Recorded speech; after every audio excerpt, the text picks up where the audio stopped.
शांतिनाथ तीर्थंकर और चक्रवर्ती चरित पर्व 63 कथा, जिस पर चमर ढुर रहे हैं, ऐसा सिंहासन पर बैठा हुआ अर्धचक्री नारायण अनंतवीर्य इस प्रकार सुशोभित हो रहा था मानो 6 खंडों से सुशोभित पूर्ण चक्रवर्ती ही हो। इसी प्रकार अपराजित भी अपने योग्य रत्न आदि का स्वामी हुआ था और बलभद्र का पद प्राप्त कर प्रतिदिन वृद्धि को प्राप्त होता रहता था।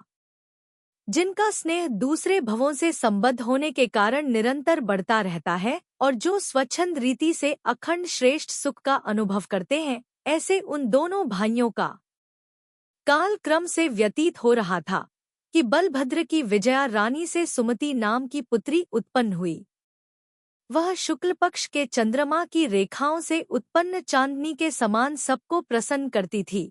वह कन्या प्रतिदिन अपनी वृद्धि करती थी और आह्लादकारी गुणों के द्वारा माता पिता के भी कुवलेप्सित पृथ्वी मंडल में इष्ट अथवा कुमुदों को इष्ट प्रेम को बढ़ाती थी।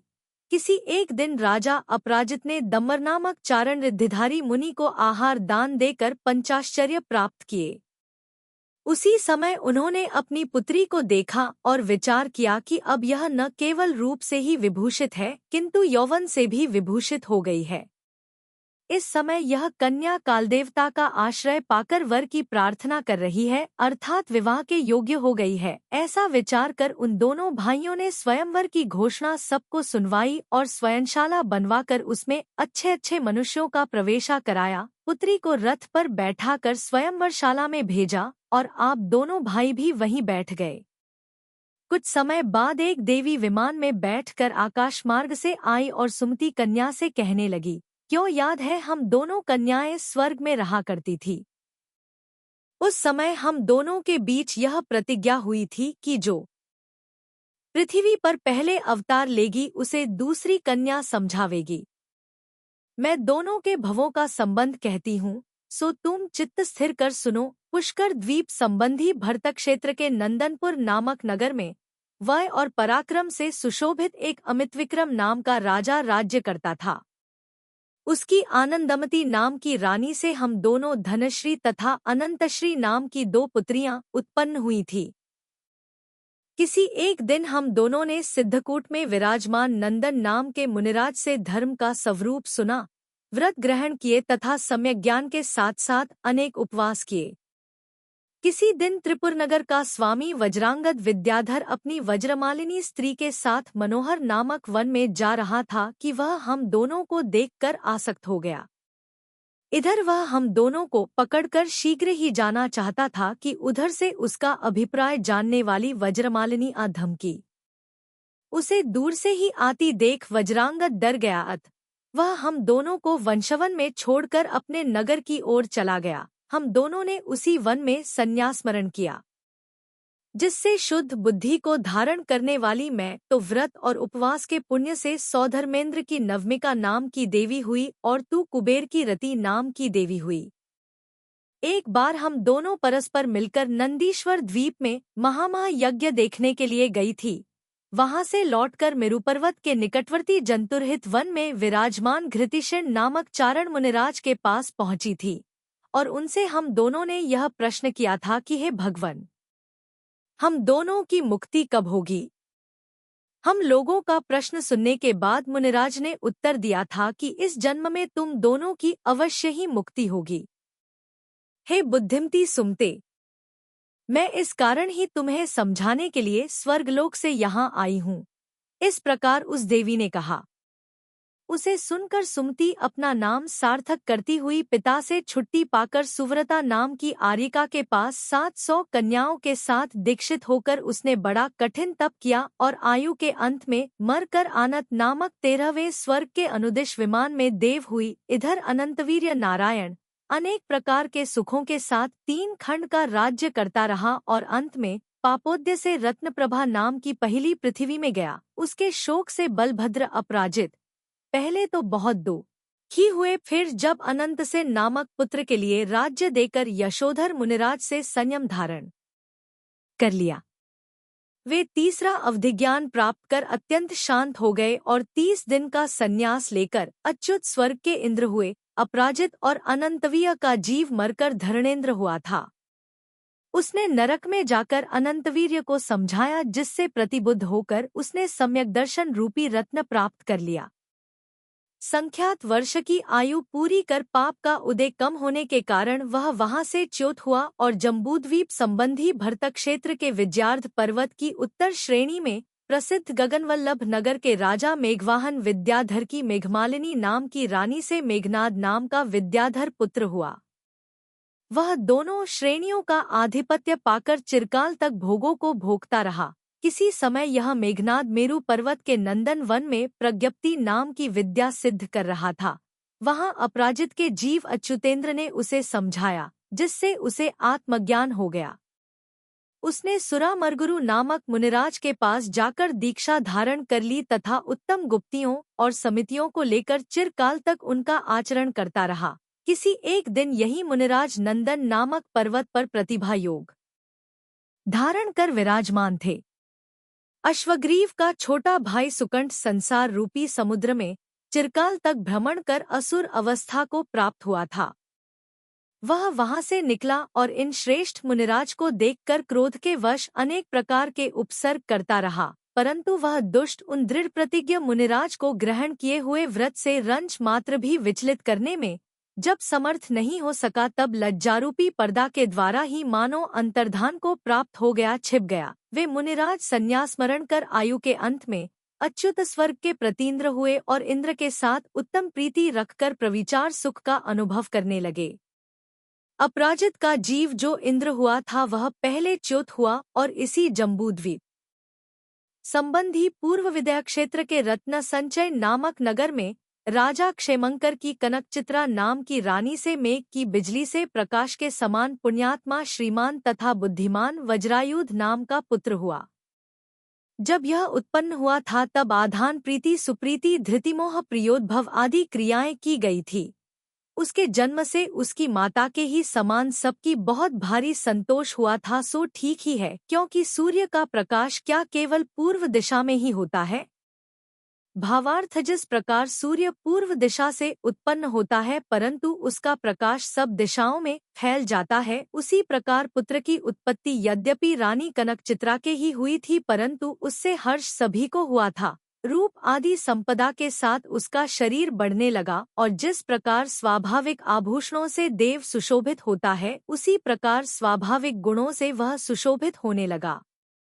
जिस प्रकार सूर्य के महाभ्युदय को सूचित करने वाली उषा की लालिमा सूर्योदय के पहले ही प्रकट हो जाती है, उसी प्रकार उस पुत्र के महाभ्युदय को सूचित करने वाला मनुष्य यों का अनुराग उसके जन्म के पहले ही प्रकट हो गया था। सब लोगों के कानों को आश्वासन देने वाला और काश के फूल के समान फैला हुआ उसका उज्ज्वल यश समस्त दिशाओं में फैल गया था। जिस प्रकार चंद्रमा शुक्ल पक्ष को पाकर कांति तथा चंद्रिका से सुशोभित हो रहा है, उसी प्रकार वह वज्रायुध भी नूतनतरुण अवस्था पाकर राज्य लक्ष्मी तथा लक्ष्मीमती नामक स्त्री से सुशोभित हो रहा था। जिस प्रकार प्रात काल के समय पूर्व दिशा से देदीप्यमान सूर्य का उदय होता है, उसी प्रकार उन दोनों वज्रायुध और लक्ष्मीमती के अनंत वीर्य अथवा प्रतीन्द्र का जीव सहस्त्रायुध नामक पुत्र उत्पन्न हुआ।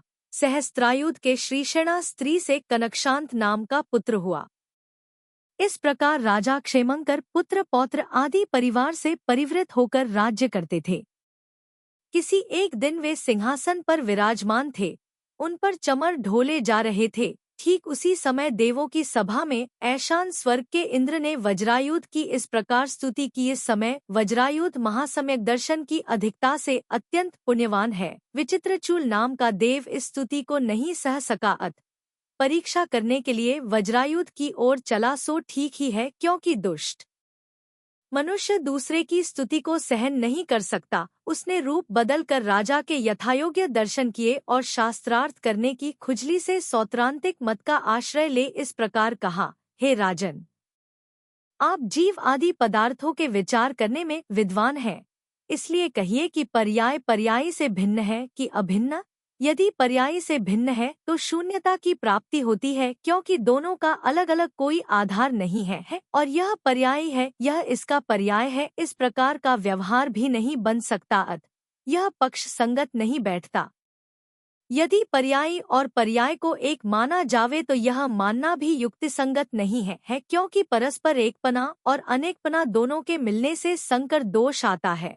यदि द्रव्य एक है और पर्याय बहुत है, ऐसा आपका मत है, तो दोनों एक स्वरूप भी हैं, इस प्रतिज्ञा का भंग हो जाएगा। यदि द्रव्य और पर्याय दोनों को नित्य मानेंगे तो फिर नित्य होने के कारण पुण्य पापरूप कर्मों का उदय नहीं हो सकेगा।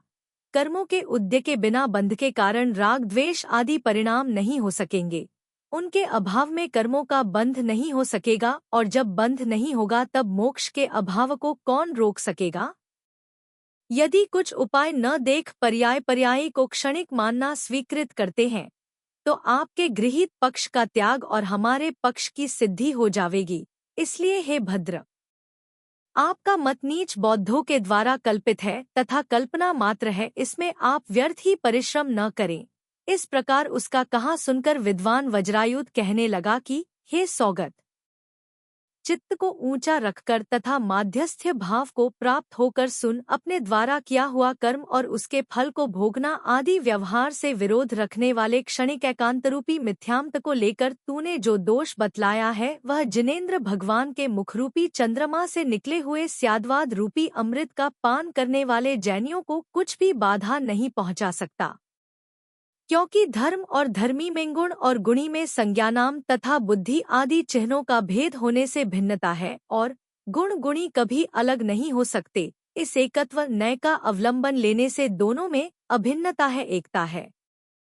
भावार्थ द्रव्यार्थिक नय की अपेक्षा गुण और गुणी अथवा पर्याय और पर्यायी में अभेद है, एकता है, परंतु व्यवहार नय की अपेक्षा दोनों में भेद है, अनेकता है। भूत भविष्यत वर्तमान रूप तीनों कालों में रहने वाले स्कंधों में परस्पर कारण कार्य भाव रहता है, अर्थात भूत काल के स्कंधों से वर्तमान काल के स्कंधों की उत्पत्ति है, इसलिए भूत काल के स्कंध कारण हुए और वर्तमान काल के स्कंध कार्य हुए।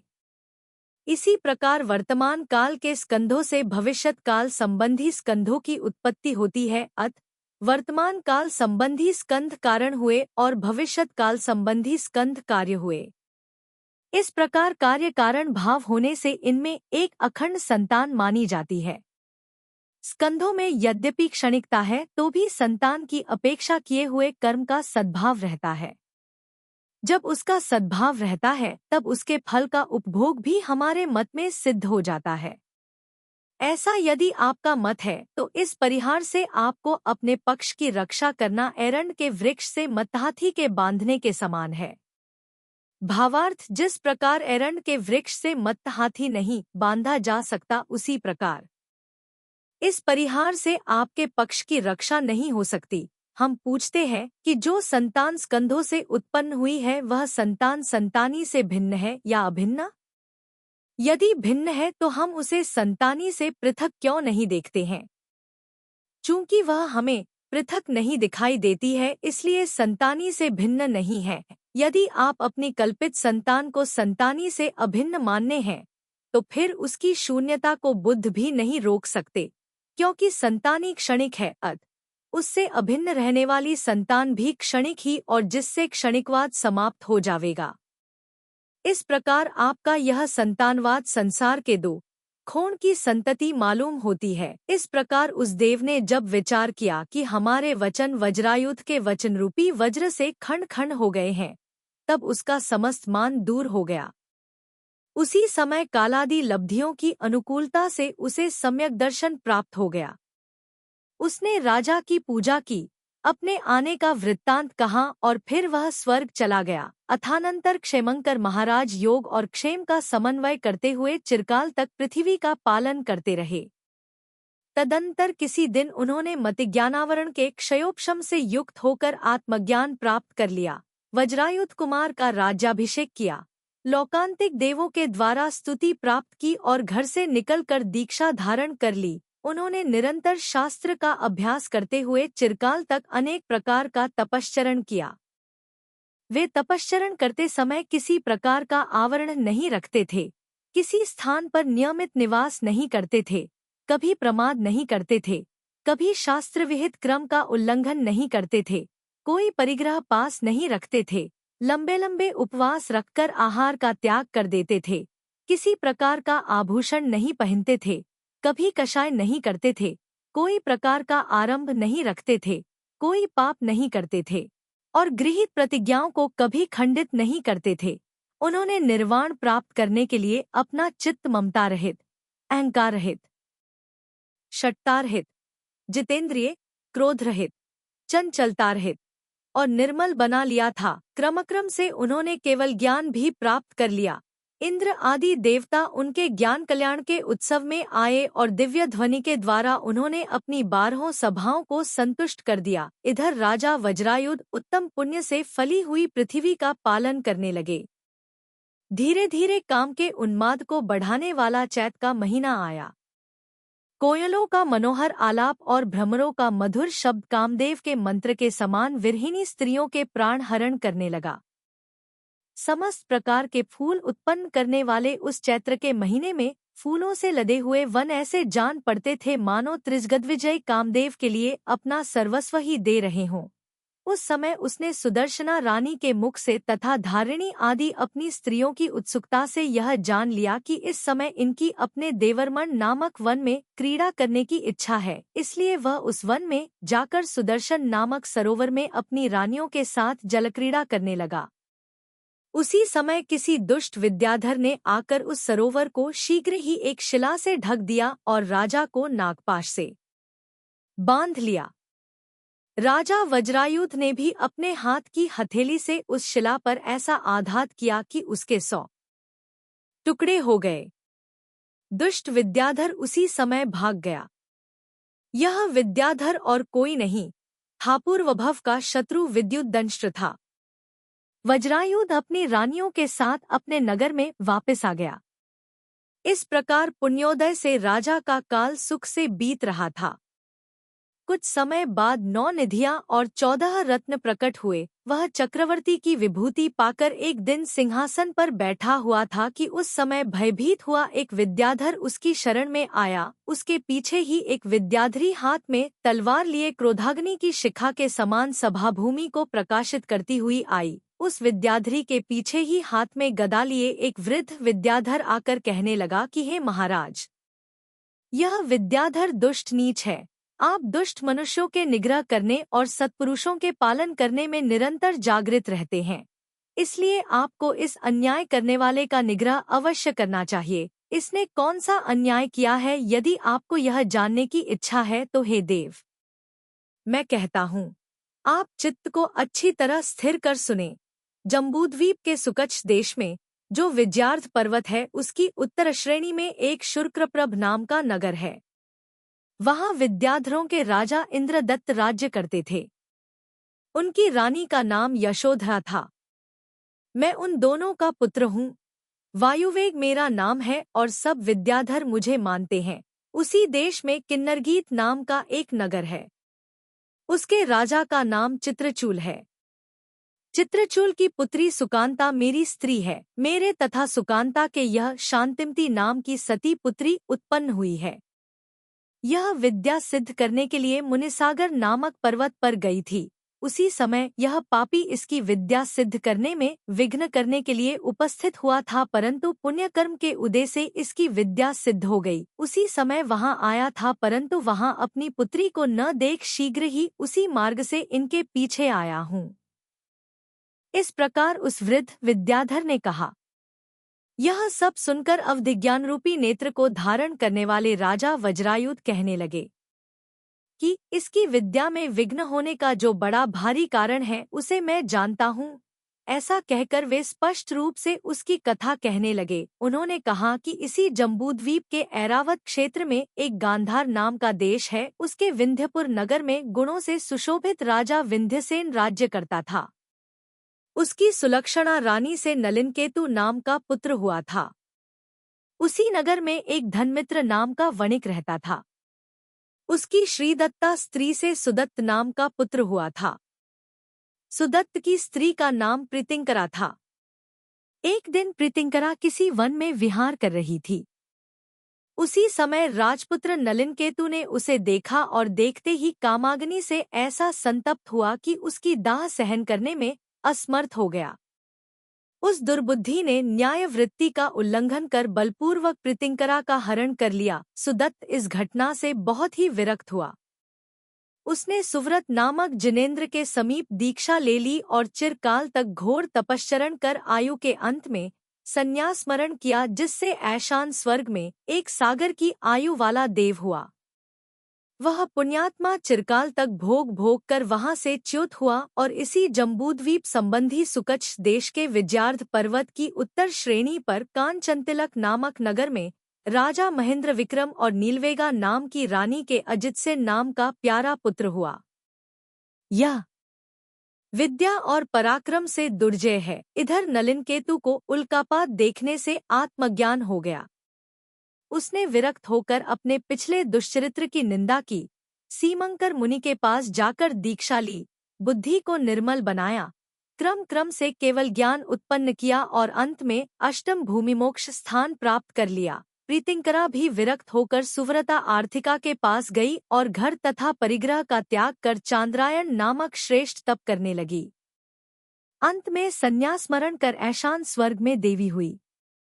वहां दिव्य भोगों के द्वारा अपनी आयु पूरी कर वहां से च्युत हुई और अब तुम्हारी पुत्री हुई है। पूर्व पर्याय के संबंध से ही इस विद्याधर ने इसकी विद्या में विग्रह किया था। इस प्रकार राजा वज्रायुध के द्वारा कही हुई सब बात सुनकर शांतिमती संसार से विरक्त हो गई। उसने क्षेमंकर नामक तीर्थंकर से धर्म श्रवण किया और शीघ्र ही सुलक्षणा नाम की आर्यिका के पास जाकर संयम धारण कर लिया।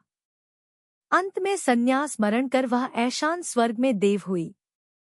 वह अपने शरीर की पूजा के लिए आई थी। उसी समय पवनवेग और अजितसेन मुनि को केवल ज्ञान प्राप्त हुआ, सो उनकी पूजा कर वह अपने स्थान पर चली गई। इस प्रकार जिनका शरीर राज्य लक्ष्मी से आलिंगित हो रहा है, ऐसे चक्रवर्ती वज्रायुध 10 प्रकार के भोगों के अधीन होकर जब 6 खंड पृथ्वी का पालन करते थे, तब विजयार्थ पर्वत की दक्षिण श्रेणी के शिव मंदिर नगर में राजा मेघवाहन राज्य करते थे। उनकी स्त्री का नाम विमला था। उन दोनों के कनकमाला नाम की पुत्री हुई थी। उसके जन्मकाल में अनेक उत्सव मनाए गए थे। तरुणी होने पर वह राजा कनकशांति को कामसुख प्रदान करने वाली हुई थी, अर्थात उसके साथ विवाही गई थी। इसके सिवाय वस्त्वोक्सार नगर के स्वामी समुद्रसेन विद्याधर की जयसेना रानी के उदर से उत्पन्न हुई वसंतसेना भी कनकशांति की छोटी स्त्री थी। जिस प्रकार दृष्टि और चर्या सम्यक दर्शन और सम्यक चारित्र से निर्वृत्ति निर्वाण मोक्ष प्राप्त होता है, उसी प्रकार उन दोनों स्त्रियों से राजा कनकशांति निर्वृत्ति सुख प्राप्त कर रहा था। किसी समय राजा कनकशांति कोयलों के प्रथम आलाप से बुलाए हुए के समान कौतुकवश अपनी स्त्रियों के साथ वन विहार के लिए गया था। जिस प्रकार कंदमूल फल ढूंढने वाले को पुण्योदय से खजाना मिल जाए, उसी प्रकार उस कुमार को वन में विमलप्रभ नाम के मुनिराज दीख पड़े। उसने उनकी 3 प्रदक्षिणाएं दी, वंदना की, उनसे तत्वज्ञान प्राप्त किया और अपने मन की धूली उड़ाकर बुद्धि को शुद्ध किया। उसी समय दीक्षालक्ष्मी ने उसे अपने वश कर लिया, अर्थात उसने दीक्षा धारण कर ली। इसलिए कहना पड़ता है कि बसंत लक्ष्मी मानो तपोलक्ष्मी की दूती ही थी। भावार्थ, जिस प्रकार दूती पुरुष स्त्री के साथ समागम करा देती है, उसी प्रकार वसंत लक्ष्मी ने राजा कनकशांति का तपोलक्ष्मी के साथ समागम करा दिया था। इसी के साथ इसकी दोनों स्त्रियों ने भी विमलमती आर्यिका के पास जाकर दीक्षा धारण कर ली, सो ठीक ही है, क्योंकि कुलीन स्त्रियों को ऐसा करना उचित ही है। किसी समय कनकशांति मुनिराज सिद्धाचल पर प्रतिमा योग से विराजमान थे। वहीं पर उनकी स्त्री वसंतसेना का भाई चित्रचूल नाम का विद्याधर आया। पूर्वजन्म के बंधे हुए बैर के कारण उसकी आंखें क्रोध से लाल हो गई। वह उपसर्ग प्रारंभ करना ही चाहता था कि विद्याधरों के अधिपति ने ललकार कर उसे भगा दिया। किसी एक दिन रत्नपुर के राजा रत्नसेन ने मुनिराज कनकशांति के लिए आहार देकर पंचाश्चर्य प्राप्त किए। किसी दूसरे दिन वही मुनिराज सुरनिपात नाम के वन में प्रतिमा योग धारण कर विराजमान थे।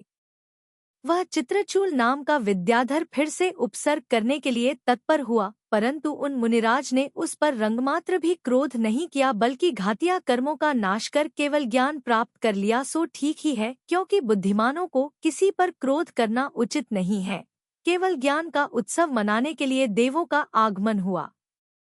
उसे देख वह पापी विद्याधर डरकर उन्हीं केवली भगवान की शरण में पहुंचा। सो ठीक ही है, क्योंकि नीच मनुष्यों की प्रवृत्ति ऐसी ही होती है। अथानंतर नाती के केवल ज्ञान का उत्सव देखने से वज्रायुध महाराज को भी आत्मज्ञान हो गया, जिससे उन्होंने सहस्त्रायुध के लिए राज्य दे दिया और क्षेमंकर तीर्थकर के पास पहुंचकर दीक्षा धारण कर ली।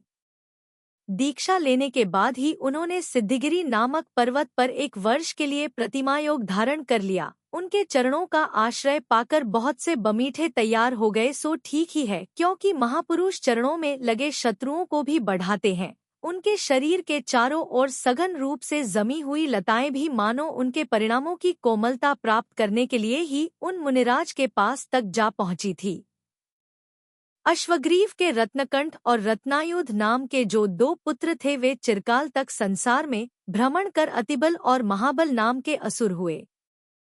वे दोनों ही असुर उन मुनिराज का विघात करने की इच्छा से उनके सम्मुख गए, परंतु रंभा और तिलोत्तमा नाम की देवियों ने देख लिया, डांटकर भगा दिया तथा दिव्य गंध आदि के द्वारा बड़ी भक्ति से उनकी पूजा की। पूजा के बाद वे देवियां स्वर्ग चली गई। देखो, कहाँ 2 स्त्रियां और कहाँ 2 असुर, फिर भी उन स्त्रियों ने असुरों को भगा दिया। सो ठीक है, क्योंकि पुण्य के रहते हुए कौन सा कार्य सिद्ध नहीं हो सकता। इधर वज्रायुध के पुत्र सहस्त्रायुध को भी किसी कारण से वैराग्य हो गया। उन्होंने अपना राज्य शतबली के लिए दे दिया, सब प्रकार की इच्छाएं छोड़ दी और पिहितास्त्रव नाम के मुनिराज से उत्तम संयम प्राप्त कर लिया।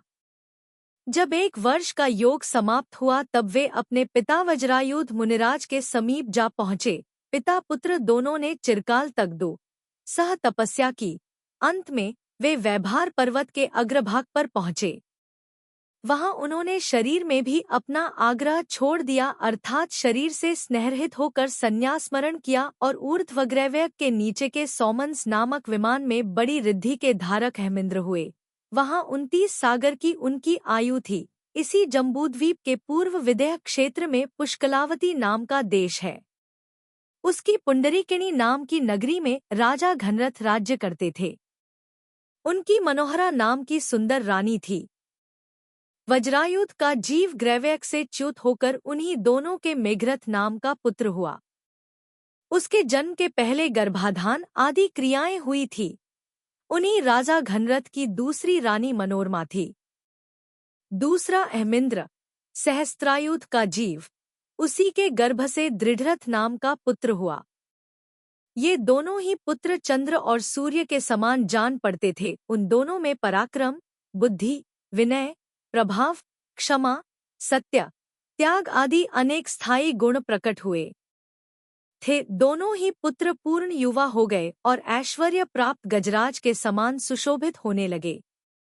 उन्हें देख राजा का ध्यान उनके विवाह की ओर गया। उन्होंने बड़े पुत्र का विवाह प्रियमित्रा और मनोरमा के साथ किया था तथा सुमति को छोटे पुत्र की हृदय वल्लभा बनाया था। कुमार मेघरथ की प्रियमित्रा स्त्री से नंदिवर्धन नाम का पुत्र हुआ और दृढ़रथ की सुमति नाम की स्त्री से वर्षेन नाम का पुत्र हुआ। इस प्रकार पुत्र पौत्र आदि सुख के समस्त साधनों से युक्त राजा घनरथ सिंहासन पर बैठकर इंद्र की लीला धारण करता था। उसी समय प्रियमित्रा की सुषेणा नाम की दासी घनतुंड नाम का मुर्गा लाकर दिखलाती हुई बोली कि यदि दूसरों के मुर्गे इसे जीत ले तो मैं 1000 दीनार दूंगी। यह सुनकर छोटी स्त्री की कांचना नाम की दासी एक वज्रातुंड नाम का मुर्गा ले आई। दोनों का युद्ध होने लगा। वह युद्ध दोनों मुर्गों के लिए 2 ख का कारण था तथा देखने वालों के लिए भी हिंसानंद आदि रौद्र ध्यान करने वाला था। धर्मात्माओं के देखने योग्य नहीं है, ऐसा विचार कर बहुत से भव्य जीवों को शांति प्राप्त कराने तथा अपने पुत्र का महात्म्य प्रकाशित करने की बुद्धि से राजा घनरथ उन दोनों क्रोधी मुर्गों का युद्ध देखते हुए मेघरथ से पूछने लगे कि इनमें यह बल कहाँ से आया। इस प्रकार घनरथ के पूछने पर विशुद्ध अवधिज्ञान रूपी नेत्रों को धारण करने वाला मेघरथ उन दोनों मुर्गों के वैसे युद्ध ध का कारण कहने लगा। उसने इस प्रकार कहना शुरू किया कि इसी जम्बूद्वीप के ऐरावत क्षेत्र में एक रत्नपुर नाम का नगर है। उसमें भद्र और धन्य नाम के 2 सगे भाई थे। दोनों ही गाड़ी चलाने का कार्य करते थे। एक दिन वे दोनों ही पापी श्रीनदी के किनारे बैल के निमित्त से लड़ पड़े और परस्पर एक दूसरे को मार कर मर गए। अपने पूर्व जन्म के पाप से मरकर वे दोनों कांचन नदी के किनारे श्वेतकर्ण और ताम्रकर्ण नाम के जंगली हाथी हुए। वहां पर भी वे दोनों पूर्व भव के बंधे हुए क्रोध से लड़कर मर गए। मरकर अयोध्या नगर में रहने वाले नंदमित्र नामक गोपाल की भैंसों के झुंड में दो उत्तम भैंसे हुए। दोनों ही अहंकारी थे, परस्पर में बहुत ही कुपित हुए और चिरकाल तक युद्ध कर सींगों के अग्रभाग की चोट से दोनों के प्राण निकल गए। अब की बार वे दोनों उसी अयोध्या नगर में शक्तिवर सेन और शब्दवर सेन नामक राजपुत्रों के मेढ़ा हुए। उनके मस्तक वज्र के समान मजबूत थे। मैंने भी परस्पर में लड़े और मरकर ये मुर्गे हुए हैं। अपनी अपनी विद्याओं से युक्त है दो विद्याधर छिपकर इन्हें लड़ा रहे हैं। उन विद्याधरों के लड़ाने का कारण क्या है और वे कौन हैं? हे राजन, यदि यह आप जानना चाहते हैं तो सुनें।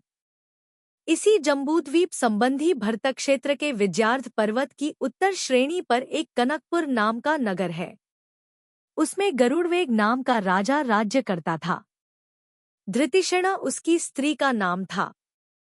उन दोनों के दिव्यतिलक और चंद्रतिलक नाम के दो पुत्र थे।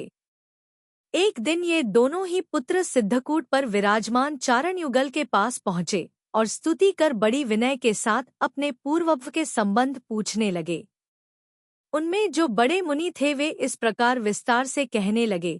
धातकीखंड द्वीप के पूर्व भाग में जो ऐरावत क्षेत्र है उसकी भूमि पर एक तिलक नाम का नगर है। उसके स्वामी का नाम अभ्यघोष था और उनकी स्त्री का नाम सुवर्णतिलक था। उन दोनों के विजय और जयंत नाम के दो पुत्र थे। वे दोनों ही पुत्र नीति और पराक्रम से संपन्न थे। इसी क्षेत्र के विजयार्ध पर्वत की दक्षिण श्रेणी में स्थित मंदारनगर के राजा शंख और उनकी रानी जयदेवी के पृथ्वीतिलका नाम की पुत्री थी। वह राजा अभ्यघोष की प्राणवल्लभा हुई थी। राजा अभ्यघोष उसमें आसक्त होने से 1 वर्ष तक उसी के यहाँ रहे आए। एक दिन चंचतकांतितिलका नाम की दासी आकर राजा से कहने लगी कि रानी सुवर्णतिलका आपके साथ वन में विहार करना चाहती है। चेटी के वचन सुनकर राजा वहां जाना चाहता था, परंतु पृथ्वीतिलका राजा से मनोहर वचन बोली और कहने लगी कि वह यही दिखलाए देती हूँ। ऐसा कहकर उसने उस समय में होने वाली वन की सब वस्तुएं दिखला दी और इस कारण वह राजा को रोकने में समर्थ हो सकी। रानी सुवर्णतिलका इस मानभंग से बहुत दुखी हुई। अंत में उस सती ने सुमति नामक आर्यिका के पास दीक्षा ले ली। सो ठीक ही है, क्योंकि निकट भव्य जीवों का मानहित सिद्धि का कारण हो जाता है। अभ्यघोष राजा ने किसी दिन दंवर नामक मुनिराज के लिए भक्तिपूर्वक दान देकर पंचाश्चर्य प्राप्त किए। वह एक दिन अपने दोनों पुत्रों के साथ अनंत नामक गुरु के समीप गया था। वहां उसे आत्मज्ञान हो गया, जिससे उसने कठिन महाव्रत धारण कर लिए। तीर्थंकर नामक के बंध में कारणभूत 16 कारण भावनाओं का चिंतन किया और आयु के अंत में समाधिमरण कर अपने दोनों पुत्रों के साथ अच्युत स्वर्ग में देव हुआ। 22 सागर की आयु पाकर वे तीनों वहां मनोवांछित भोग भोगते रहे। आयु के अंत में वहां से च्युत होकर दोनों ही विजय और जयंत राजकुमार के जीव तुम दोनों उत्पन्न हुए हो। वह सब अच्छी तरह सुनकर वे दोनों ही फिर पूछने लगे कि हे भगवान, हमारे पिता कहाँ हैं? ऐसा पूछे जाने पर वे पिता की कथा इस प्रकार कहने लगे। उन्होंने कहा कि तुम्हारे पिता का जीव अच्युत स्वर्ग से च्युत होकर हेमांगद राजा की मेघमालिनी नाम की रानी के घनरथ नाम का पुत्र हुआ है। वह श्रीमान इस समय रानियों तथा पुत्रों के साथ पुंडरीकिनी नगरी में मुर्गों का युद्ध देखता हुआ बैठा है। उन मुनिराज से ये सब बातें सुनकर ये दोनों ही विद्याधर आपके प्रेम से यहाँ आए हैं। इस तरह मेघरथ से सब समाचार सुनकर उन विद्याधरों ने अपना स्वरूप प्रकट किया। राजा घनरथ और कुमार मेघरथ की पूजा की तथा गोवर्धन मुनिराज के समीप जाकर दीक्षा प्राप्त कर ली। उन दोनों मुर्गों ने भी अपना पूर्वभव का संबंध जानकर परस्पर का बंधा हुआ बैर छोड़ दिया और अंत में साहस के साथ संन्यास धारण कर लिया और भूतरमण तथा देवरमण नामक वन में ताम्रचूल और कनकचूल नाम के भूतजातीय व्यंतर हुए। उसी समय वे दोनों देव पुंडरीकिनी नगरी में आए और बड़े प्रेम से मेघरथ की पूजा कर अपने पूर्व जन्म का संबंध स्पष्ट रूप से कहने लगे। अंत में उन्होंने कहा कि आप मानुषोत्तर पर्वत के भीतर विद्यमान समस्त संसार को देख लीजिए। हम लोगों के द्वारा आपका कम से कम यही उपकार हो जावे। देवों के ऐसा कहने पर कुमार ने जब तथास्तु कहकर उनकी बात स्वीकृत कर ली, तब देवों ने कुमार को उसके आप्तजनों के साथ अनेक रिद्धियों से युक्त विमान पर बैठाया और मेघमाला से विभूषित आकाश में ले जाकर यथाक्रम से चलते चलते सुंदर देश दिखलाए। वे बतलाते जाते थे कि यह पहला भरतक क्षेत्र है, यह उसके आगे हेमवत क्षेत्र है, यह हरिवर्ष क्षेत्र है, यह विदेह क्षेत्र है, यह पांचवा रम्यक क्षेत्र है, यह हैरण्यवत क्षेत्र है और यह ऐरावत क्षेत्र है। इस प्रकार है स्वामिन। 7 कुलाचलों से विभाजित ये 7 क्षेत्र हैं। हिमवान, महाहिमवान, निषद, महामेरु, नील, रुक्मी और शिखरी ये 7 प्रसिद्ध कुलाचल हैं। ये पद्य आदि सरोवरों से निकलने वाली, समुद्र की ओर जाने वाली, अनेक नदियों से युक्त मनोहर 14 महानदियाँ हैं। गंगा, सिंधु, रोहित, रोहितास्या, हरित, हरिकांता, सीता, सीतोदा, नारी नरकांता, सुवर्णकूला, रूप्यकूला, रक्ता और रक्तोदा ये उनके नाम हैं।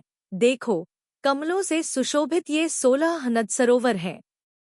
पद्य, महापद्य, तिगंच, केसरी, महापुंडरीक, पुंडरीक, निषद, देवकुरु, सूर्य, दशवासुलस, विद्युतप्रभ, नीलवान, उत्तरकुरु, चंद्र, ऐरावत और माल्यवान ये उन 16 नदों के नाम हैं। इनमें से आदि के 6 नदों में कम से श्री, हरि, धृति, कीर्ति, बुद्धि, लक्ष्मी ये इंद्र की वल्लभा व्यंतर देवियां रहती हैं। बाकी के 10 नदों में उसी नाम के नागकुमार देव सदा निवास करते हैं।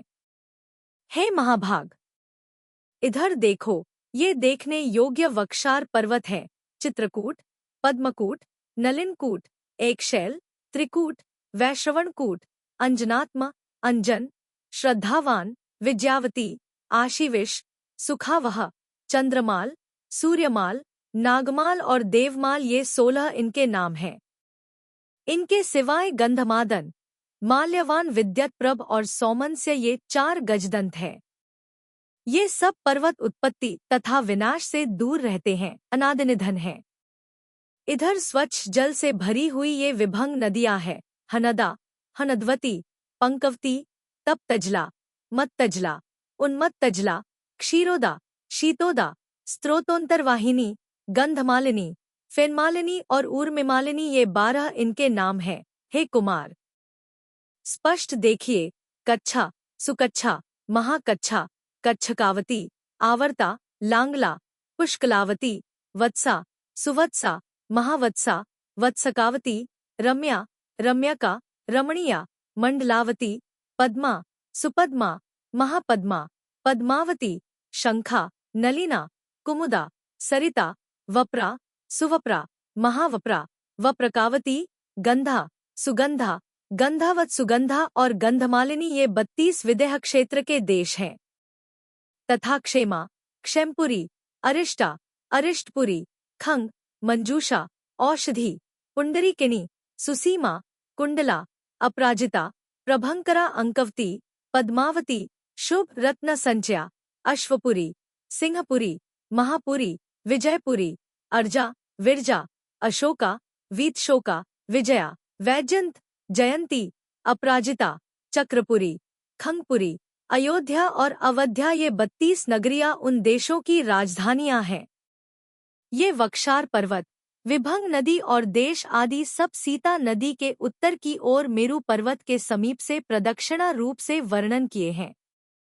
इनके सिवाय उन व्यंतर देवों ने समुद्र, वन आदि जो जो दिखलाए थे वे सब राजकुमार ने देखे।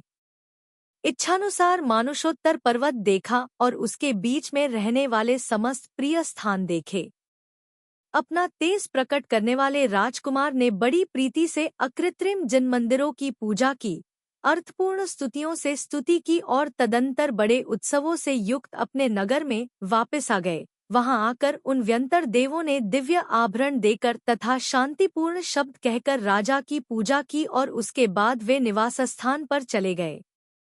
जो मनुष्य बदले के कार्य से उपकार रूपी समुद्र को नहीं तिरता है, अर्थात उपकारी मनुष्य का प्रत्युपकार नहीं करता है, वह गंध रहित फूल के समान जीता हुआ भी मरे के समान है। जब ये दो मुर्गे इस प्रकार उपकार मानने वाले हैं, तब फिर मनुष्य अपने शरीर में जीर्ण क्यों होता है? यदि उसने उपकार नहीं किया तो वह दुष्ट ही है।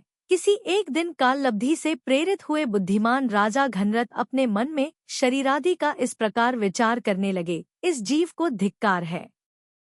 बड़े दुख की बात है कि यह जीव शरीर को इष्ट समझकर उसमें निवास करता है, परंतु यह इस शरीर को विष्ठा के घर से भी अधिक घृणास्पद नहीं जानता। जो संतोष उत्पन्न करने वाले हों उन्हें सुख कहते हैं, परंतु ऐसे सुख इस संसार में प्राणियों को मिलते ही कहाँ हैं। यह कोई मोह का ही उदय समझना चाहिए कि जिसमें यह प्राणी पाप के कारणभूत दो खोण को सुख समझने लगता है। जन्म से लेकर अंत मुहूर्त पर्यंत यदि जीव के जीवित रहने का निश्चय होता तो भी ठीक है, परंतु यह क्षण भर भी जीवित रहेगा। जब इस बात का भी निश्चय नहीं है तब यह जीव आत्महित करने में तत्पर क्यों नहीं होता? ये भाई बंधु एक प्रकार के बंधन हैं और संपदाएं भी प्राणियों के लिए विपत्ति रूप हैं। यदि ऐसा न होता तो पहले के सज्जन पुरुष जंगल के मध्य क्यों जाते? इधर महाराज घनरथ ऐसा चिंतवन कर रहे थे कि उसी समय अवधिज्ञान से जानकर लौकांतिक देव उनके इष्ट पदार्थ का समर्थन करने के लिए आ पहुँचे। वे कहने लगे कि हे देव, आपके लिए हित का उपदेश कौन दे सकता है? आप स्वयं ही हे उपादेय पदार्थ को जानते हैं। इस प्रकार सज्जनों के द्वारा स्तुति करने योग्य भगवान घनरथ की लौकांतिक देवों ने स्तुति की, स्वर्गीय पुष्पों से उनकी पूजा की, अपना नियोग पालन किया और यह सब कर वे अपने अपने स्थान पर जाने के लिए आकाश में जा पहुँचे। तदंतर भगवान घनरथ ने अभिषेक पूर्वक मेघर्त के लिए राज्य दिया। देवों ने उनका अभिषेक किया और इस तरह उन्होंने स्वयं संयम धारण कर लिया। उन्होंने मनवचन काय को शुद्ध बना लिया था, इंद्रियों को जीत लिया था, जिसका फल अच्छा नहीं ऐसे नीच कहे जाने वाले कषाय रूपी विष को उगल दिया था। उत्तम बुद्धि प्राप्त की थी, सब ममता छोड़ दी थी, क्षपक श्रेणी पर चढ़कर क्रमक्रम से सब कर्मों को उखाड़कर दूर कर दिया था और केवल ज्ञान प्राप्त करने के योग्य निर्मल भाव प्राप्त किए थे। उस समय भगवान को केवल ज्ञान प्राप्त होने से देवों के आसन कंपित हो गए। उन्होंने आकर सर्व वैभव के साथ उनकी पूजा की। किसी एक समय राजा मेघरथ अपनी रानियों के साथ विहार कर देवरमण नामक उद्यान में चंद्रकांत मणि के शिलातल पर बैठ गया। उसी समय उसके ऊपर से कोई विद्याधर जा रहा था। उसका विमान आकाश में ऐसा रुक गया जैसा कि मानो किसी बड़ी चट्टान में अटक गया हो। विमान रुक जाने से वह बहुत ही कुपित हुआ। राजा मेघरथ जिस शिला पर बैठे थे वह उसे उठाने के लिए उद्यत हुआ, परंतु राजा मेघरथ ने अपने पैर के अंगूठा से उस शिला को दबा दिया, जिससे वह शिला के भार से बहुत ही पीड़ित हुआ। जब वह शिला का भार सहन करने में असमर्थ हो गया तब करुण शब्द करता हुआ चिल्लाने लगा। यह देख उसकी स्त्री विद्याधरी आई और कहने लगी कि हे नाथ, मैं अनाथ हुई जाती हूँ, मैं याचना करती हूँ, मुझे पतिभिक्षा दीजिए। ऐसी प्रार्थना की जाने पर मेघरथ ने अपना पैर ऊपर उठा लिया। यह सब देख प्रियमित्रा ने राजा मेघरथ से पूछा कि हे नाथ, यह सब क्या है? यह सुन राजा मेघरथ कहने लगा कि विद्यार्थ पर्वत पर अलका नगरी का राजा विद्युद्दंष्ट विद्याधर है। अनिलवेगा उसकी स्त्री का नाम है। यह उन दोनों का सिंहरथ नाम का पुत्र है। यह जिनेंद्र भगवान की वंदना कर अमित नामक विमान में बैठा हुआ आ रहा था कि इसका विमान किसी कारण से मेरे ऊपर रुक गया, आगे नहीं जा सका। जब उसने सब दिशाओं की ओर देखा तो मैं दिख पड़ा। मुझे देख अहंकार के कारण उसका शरीर क्रोध से कांपने लगा। वह शिलातल के साथ हम सब लोगों को उठाने के लिए उद्यम करने लगा। मैंने पैर का अंगूठा दबा दिया, जिससे यह पीड़ित हो उठा। यह उसकी मनोरमा नाम की स्त्री है। राजा मेघरथ ने यह कहा। इसे सुनकर प्रियमित्रा रानी ने फिर पूछा कि इसके इस क्रोध का कारण क्या है। यही है कि और कुछ है? इस जन्म संबंधी या अन्य जन्म संबंधी? प्रियमित्रा के ऐसा पूछने पर मेघरत ने कहा कि यही कारण है, अन्य नहीं है। इतना कहकर वह उसके पूर्वभव कहने लगा। दूसरे धातकी खंडद्वीप के पूर्वार्ध भाग में जो ऐरावत क्षेत्र है, उसके शंखपुर नगर में राजा राजगुप्त राज्य करता था। उसकी स्त्री का नाम शंखिका था। एक दिन इन दोनों ही पति पत्नियों ने शंखशैल नामक पर्वत पर स्थित सर्वगुप्त नामक मुनिराज से जिन गुण ख्याति नामक उपवास साथ साथ ग्रहण किया। किसी दूसरे दिन धृतिशेण नाम के मुनिराज भिक्षा के लिए घूम रहे थे। उन्हें देख दोनों दंपतियों ने उनके लिए भिक्षा देकर रत्नवृष्टि आदि पंचाश्चर्य प्राप्त किए। तदंतर राजा राजगुप्त ने समाधिगुप्त मुनिराज के पास संन्यास धारण किया, जिससे उत्कृष्ट आयु का धारक ब्रह्मेंद्र हुआ। वहां से चयकर सिंहरथ हुआ है। शंखिका भी संसार में भ्रमण कर तप के द्वारा स्वर्ग गई। वहां से च्युत होकर विजयार्ध पर्वत के दक्षिण तट पर वस्त्वालय नाम के नगर में राजा सेंद्रकेतु और उसकी सुप्रभा नाम की स्त्री से मदनवेगा नाम की पुत्री उत्पन्न हुई है। यह सुनकर राजा सिंहरथ बहुत ही संतुष्ट हुआ। उसने पास जाकर यथायोग्य रीति से राजा मेघरथ की पूजा की, सुवर्णतिलक नामक पुत्र के लिए राज्य दिया और बहुत से राजाओं के साथ घनरथ तीर्थ करके समीप जैनी दीक्षा ग्रहण कर ली। इधर बुद्धिमती मदनवेगा भी गुणों की भांडार स्वरूप प्रियमित्रा नाम की आर्यिका के पास जाकर कठिन तपश्चरण करने लगी।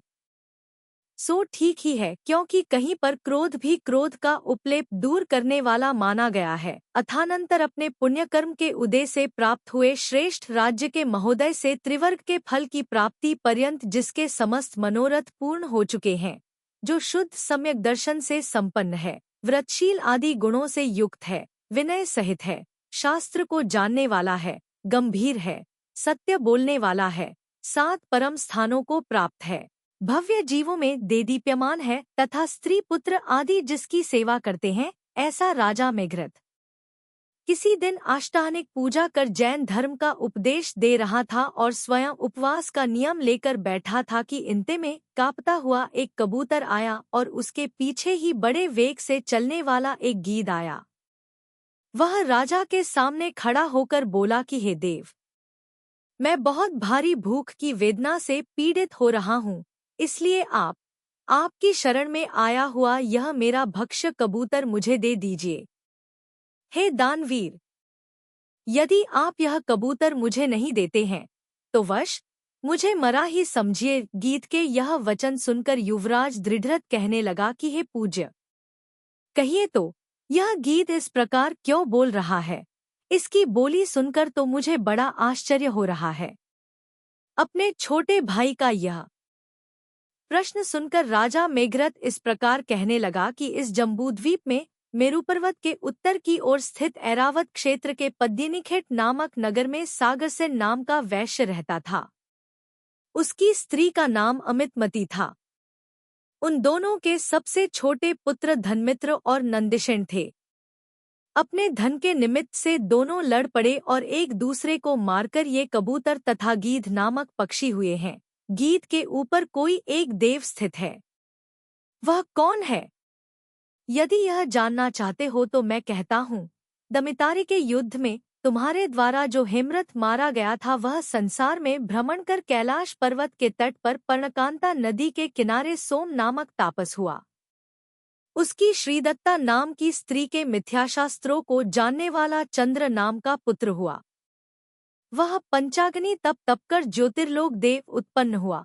वह किसी समय स्वर्ग गया हुआ था। वहां ऐशानेन्द्र के सभासदों ने स्तुति की कि इस समय पृथ्वी पर मेघरथ से बढ़कर दूसरा दाता नहीं है। मेरी इस स्तुति को सुनकर इसे बड़ा क्रोध आया। यह उसी क्रोधवश मेरी परीक्षा करने के लिए यहाँ आया है। हे भाई, चित्त को स्थिर कर दान आदि का लक्षण सुनो। अनुग्रह करने के लिए जो कुछ अपना धन या अन्य कोई वस्तु दी जाती है, उसे ज्ञानी पुरुषों ने दान कहा है, और अनुग्रह शब्द का अर्थ भी अपना और दूसरे का उपकार करना बतलाया जाता है। जो शक्ति, विज्ञान, श्रद्धा आदि गुणों से युक्त होता है वह दाता कहलाता है, और जो वस्तु देने वाले तथा लेने वाले दोनों के गुणों को बढ़ाने वाली है तथा पीड़ा उत्पन्न करने वाली न हो उसे देय कहते हैं। सर्वज्ञ देव ने यह देय 4 प्रकार का तबलाया है: आहार, औषधि, शास्त्र तथा समस्त प्राणियों पर दया करना। ये चारों ही शुद्ध देय है तथा क्रमक्रम से मोक्ष के साधन हैं। जो मोक्ष मार्ग में स्थित है और अपने आप की तथा दूसरों की संसार भ्रमण से रक्षा करता है वह पात्र है, ऐसा कर्ममल रहित कृतकृत्य जिनेंद्र देव ने कहा है। निर्दोष वचन कहते हैं, वही उत्तम दाता है, वही उत्तम देय है और वही उत्तम पात्र है। मांस आदि पदार्थ देय नहीं है, इनकी इच्छा करने वाला पात्र नहीं है और इनका देने वाला दाता नहीं है। ये दोनों तो नरक के अधिकारी हैं। कहने का सारांश यह है कि यह गीत दान का पात्र नहीं है और यह कबूतर देने योग्य नहीं है। इस प्रकार मेघरथ की वाणी सुनकर वह ज्योतिषी देव अपना असली रूप प्रकट कर उसकी स्तुति करने लगा और कहने लगा कि हे राजन, तुम अवश्य ही दान के विभाग को जानने वाले हो तथा दान के शूर हो। इस तरह पूजा कर चला गया। उन गीत और कबूतर दोनों पक्षियों ने भी मेघरथ की कही सब बातें समझी और अंत में शरीर छोड़कर वे दोनों देवर्मन नामक वन में सुरूप तथा अतिरूप नाम के 2 व्यंतर देव हुए। तदंतर राजा मेघरथ के पास आकर वे देव इस प्रकार स्तुति करने लगे कि हे राजन, आपके प्रसाद से ही हम दोनों कुयों से निकल सके हैं। ऐसा कहकर तथा पूज्य मेघरथ की पूजा कर वे दोनों देव यथास्थान चले गए। किसी समय उस बुद्धिमान राजा ने चारण रिद्धिधारी दम्बर स्वामी के लिए दान देकर पंचाश्चर्य प्राप्त किए। किसी दूसरे दिन राजा मेघरथ नंदीश्वर पर्व में महापूजा कर और उपवास धारण कर रात्रि के समय प्रतिमायोग द्वारा ध्यान करता हुआ सुमेरु पर्वत के समान विराजमान था। उसी समय देवों की सभा में ईशानेंद्र ने यह सब जानकर बड़े हर्ष से कहा कि यहाँ आश्चर्य है, आज संसार में तू ही शुद्ध सम्यक दृष्टि है और तू ही धीर वीर है। इस तरह अपने आप की हुई स्तुति को सुनकर देवों ने ईशानेंद्र से पूछा कि आपने किस सज्जन की स्तुति की है। उत्तर में इंद्र देवों से इस प्रकार कहने लगा कि राजाओं में अग्रणी मेघरथ अत्यंत धीरवीर है, शुद्ध सम्यक दृष्टि है। आज वह प्रतिमायोग धारण कर बैठा है। मैंने उसी की भक्ति से स्तुति की है। ईशानेंद्र की उक्त बात को सुनकर उसकी परीक्षा करने में अत्यंत चतुर अतिरूपा और सुरूपा नाम की 2 देवियां राजा मेघरथ के पास आई और विलास, विभ्रम, हावभाव, गीत, बातचीत तथा काम के उन्माद को बढ़ाने वाले अन्य कारणों से उसके मनोबल को विचलित करने का प्रयत्न करने लगी, परंतु जिस प्रकार बिजली रूपी लता सुमेरु पर्वत को विचलित नहीं कर सकती, उसी प्रकार वे देवियां राजा मेघरथ के मनोबल को विचलित नहीं कर सकीं। अंत में वे ईशानेंद्र के द्वारा कहा हुआ सच है, इस प्रकार स्तुति कर स्वर्ग चली गई। किसी दूसरे दिन ईशानेंद्र ने देवों की सभा में अपनी इच्छा से राजा मेघरथ की रानी प्रियमित्रा के रूप की प्रशंसा की।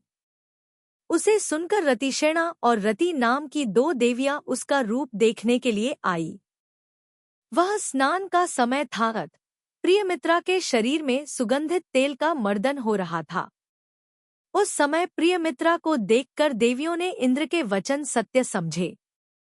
अनंतर उसके साथ बातचीत करने की इच्छा से उन देवियों ने कन्या का रूप धारण कर सखी के द्वारा कहला भेजा कि 2 धनिक कन्याएं सेठ की पुत्रियां आपके दर्शन करना चाहती हैं। उनका कहा सुनकर प्रियमित्रा ने हर्ष से कहा कि बहुत अच्छा, ठहरें। इस प्रकार उन्हें ठहराकर रानी प्रियमित्रा ने अपनी सजावट की। फिर उन कन्याओं को बुलाकर अपने आप को दिखलाया, उनसे भेंट की। रानी को देखकर दोनों देवियां कहने लगी कि जैसी कांति पहले थी अब वैसी नहीं है। कन्याओं के वचन सुनकर प्रियमित्रा राजा का मुख देखने लगी।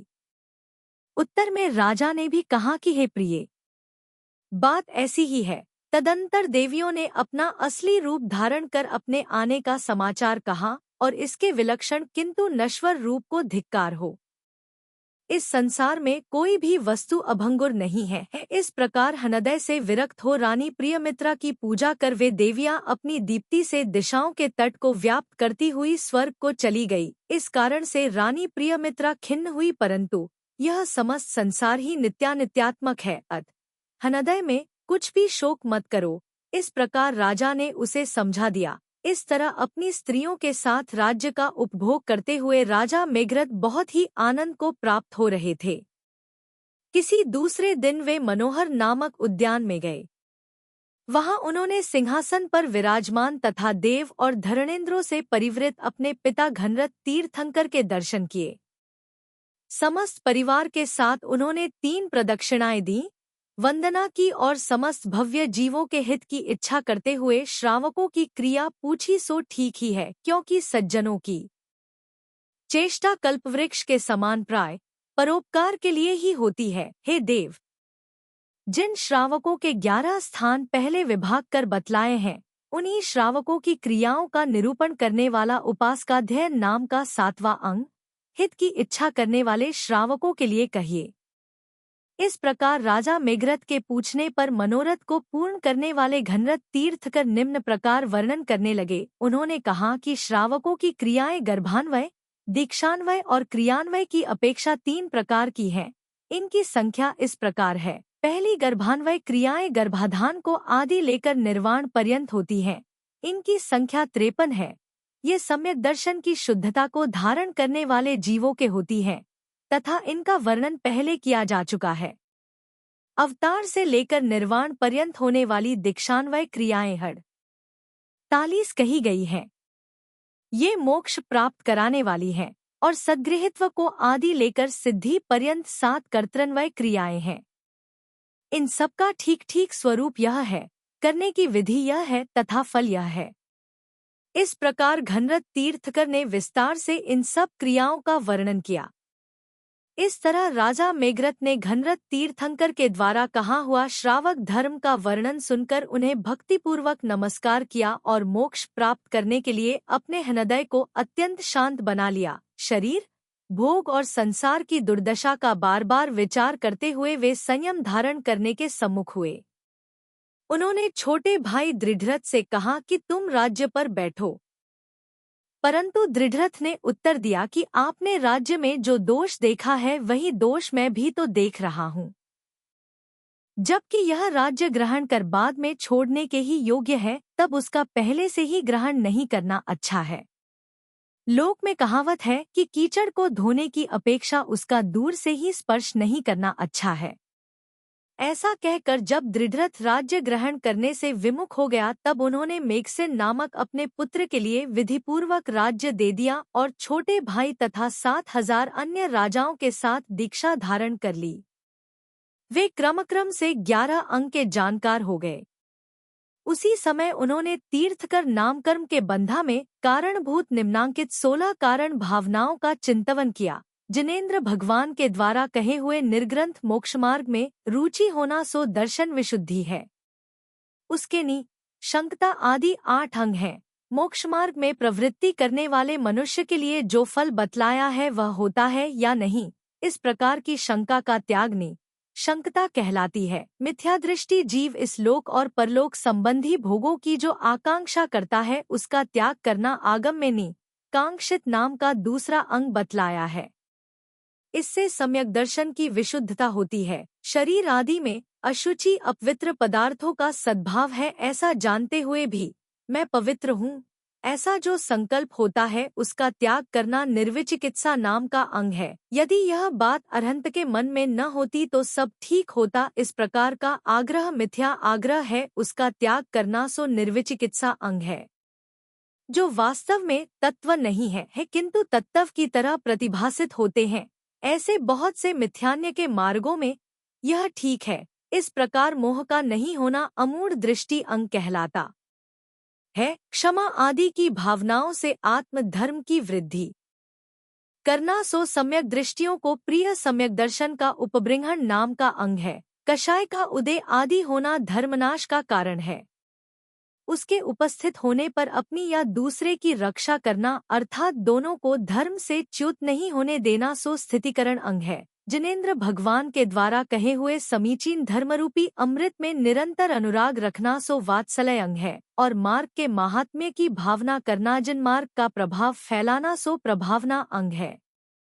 सम्यक ज्ञानादि गुणों तथा उनके धारकों का आदर करना और कषाय रहित परिणाम रखना, इन दोनों को सज्जन पुरुष विनय संपन्नता कहते हैं। व्रत तथा शील से युक्त चारित्र के भेदों में निर्दोषता रखना, अतिचार नहीं लगाना। शास्त्र के उत्तम अज्ञाता पुरुषों के द्वारा शीलव्रतांतिचार नाम की भावना कही गई है। निरंतर शास्त्र की भावना रखना सो अभीक्षण ज्ञानोपयोग है। संसार के दो सह दो ख से निरंतर डरते रहना संवेग कहलाता है। पात्रों के लिए आहार, अभय और शास्त्र का देना त्याग कहलाता है।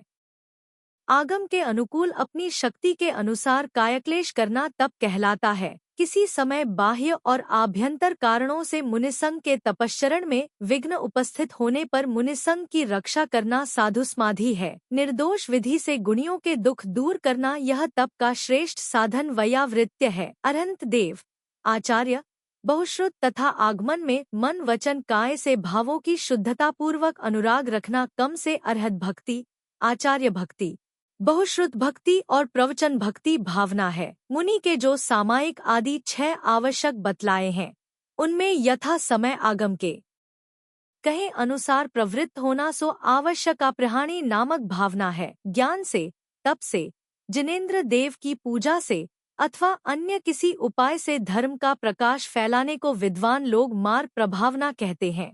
और बछड़े में गाय के समान सहधर्मी पुरुष में जो स्वाभाविक प्रेम है उसे प्रशंसा के पारगामी पुरुष वात्सल्य भावना कहते हैं। श्री जिनेन्द्र देव इन 16 भावनाओं को सब मिलकर अथवा अलग अलग रूप से तीर्थकर नाम कर्म के बंध का कारण मानते हैं। मेघरत मुनिराज ने इन भावनाओं से उस निर्मल तीर्थंकर नाम कर्म का बंध किया था कि जिससे तीनों लोकों में क्षोभ हो जाता है। वे क्रमक्रम से अनेक देशों में विहार करते हुए श्रीपुर नामक नगर में गए। वहां के राजा श्रीशेन ने उन्हें योग्य विधि से आहार दिया। इसके पश्चात नंदपुर नगर नंदन नाम के भक्तिवान राजा ने आहार दिया और तदंतर पुंडरीकिनी नगरी में निर्मल सम्यक दृष्टि सिंहसेन राजा ने आहार कराया।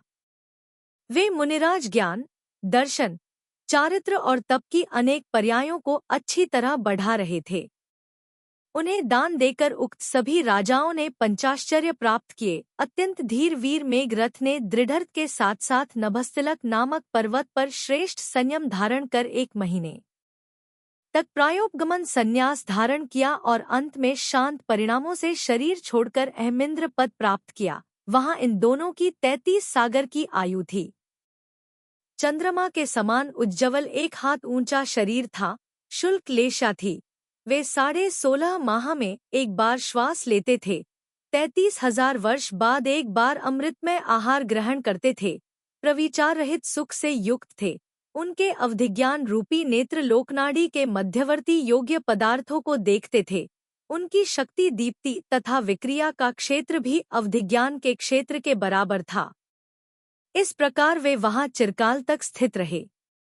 वहां से च्युत हो एक जन्म धारण कर वे नियम से मोक्षलक्ष्मी का समागम प्राप्त करेंगे। अथानंतर भरत क्षेत्र में एक कुरुजांगल नाम का देश है, जो आर्य क्षेत्र के ठीक मध्य में स्थित है। सब प्रकार के धान्यों का उत्पत्ति स्थान है और सबसे बड़ा है। वहां पर पान की बेलों से लिपटे एवं फलों से युक्त सुपारी के वृक्ष ऐसे जान पड़ते हैं मानो पुरुष और बालकों के आलिंगन का सुख ही प्रकट कर रहे हों। वहां चोच जाति के वृक्ष किसी उत्तम राजा के समान सुशोभित होते हैं, क्योंकि जिस प्रकार उत्तम राजा महाफल भोगोपभोग के उत्तम पदार्थ प्रदान करता है, उसी प्रकार चोच जाति के वृक्ष महाफल बड़े फल प्रदान करते हैं। जिस प्रकार उत्तम राजा तुंगुदार चित्त होता है, उसी प्रकार चोच जाति के वृक्ष तुंगऊंचे थे। जिस प्रकार राजा बद्धमूल पक्की जड़ वाले होते हैं, उसी प्रकार चोच जाति के वृक्ष भी बद्धमूल पक्की जड़ वाले थे। जिस प्रकार उत्तम राजा मनोहर अत्यंत सुंदर होते हैं, उसी प्रकार चोच जाति के वृक्ष भी मनोहर अत्यंत सुंदर थे। और जिस प्रकार उत्तम राजा सतपत्रच्छी अच्छी सवारियों से युक्त होते हैं, उसी प्रकार चोच जाति के वृक्ष भी सतपत्र अच्छे अच्छे पत्तों से युक्त थे। वहां के केले के वृक्ष स्त्रियों के समान उत्तम प्रीति करने वाले थे, क्योंकि जिस प्रकार केले के वृक्ष सदृष्ट देखने में अच्छे लगते हैं, उसी प्रकार स्त्रियां भी सदृष्ट अच्छी आँखों वाली थीं। जिस प्रकार केले के वृक्ष सुकुमार होते हैं, उसी प्रकार स्त्रियां भी सुकुमार थी। जिस प्रकार केले के वृक्ष छाया अनात्प से युक्त होते हैं, उसी प्रकार स्त्रियां भी छाया कांति से युक्त थी। जिस प्रकार केले के वृक्ष रसीले होते हैं, उसी प्रकार स्त्रियां सबसे अधिक सुंदर थी।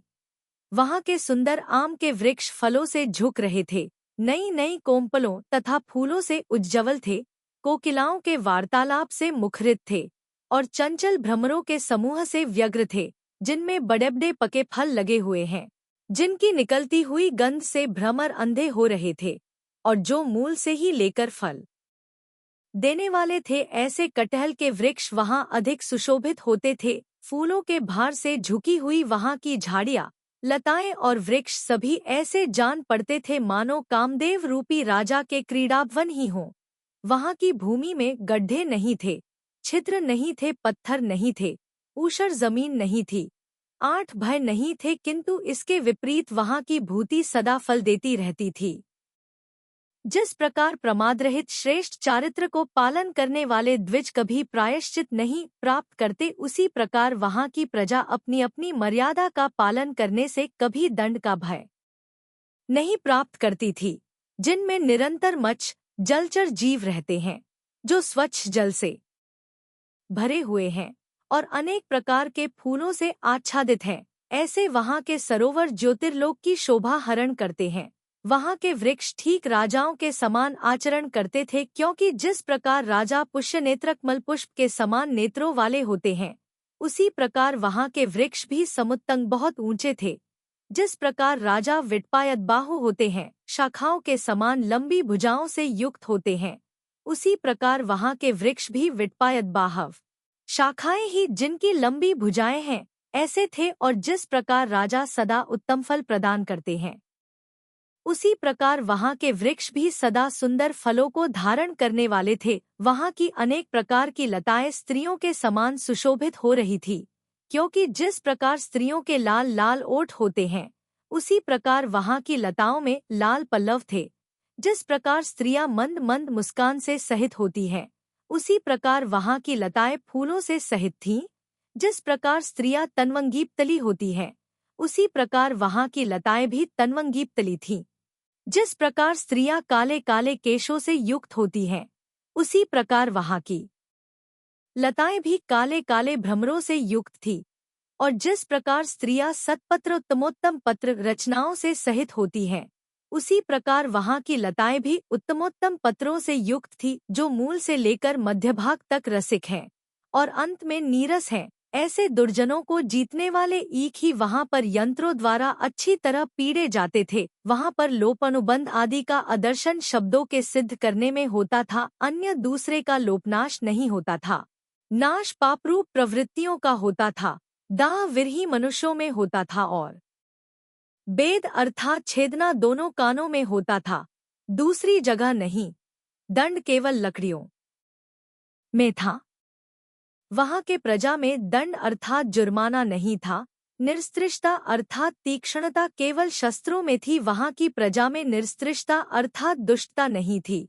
निर्धनता अर्थात निष्परिग्रहता तपस्वियों में ही थी। वहां के मनुष्यों में निर्धनता अर्थात गरीबी नहीं थी और विदानत्व अर्थात दान देने का अभाव नहीं था। निर्लज्जपना केवल संभोग क्रियाओं में था। याचना केवल सुंदर कन्याओं की होती थी। ताप केवल अग्नि से आजीविका करने वालों में था और मारण केवल रसवादियों में, थारसायन आदि बनाने वालों में था।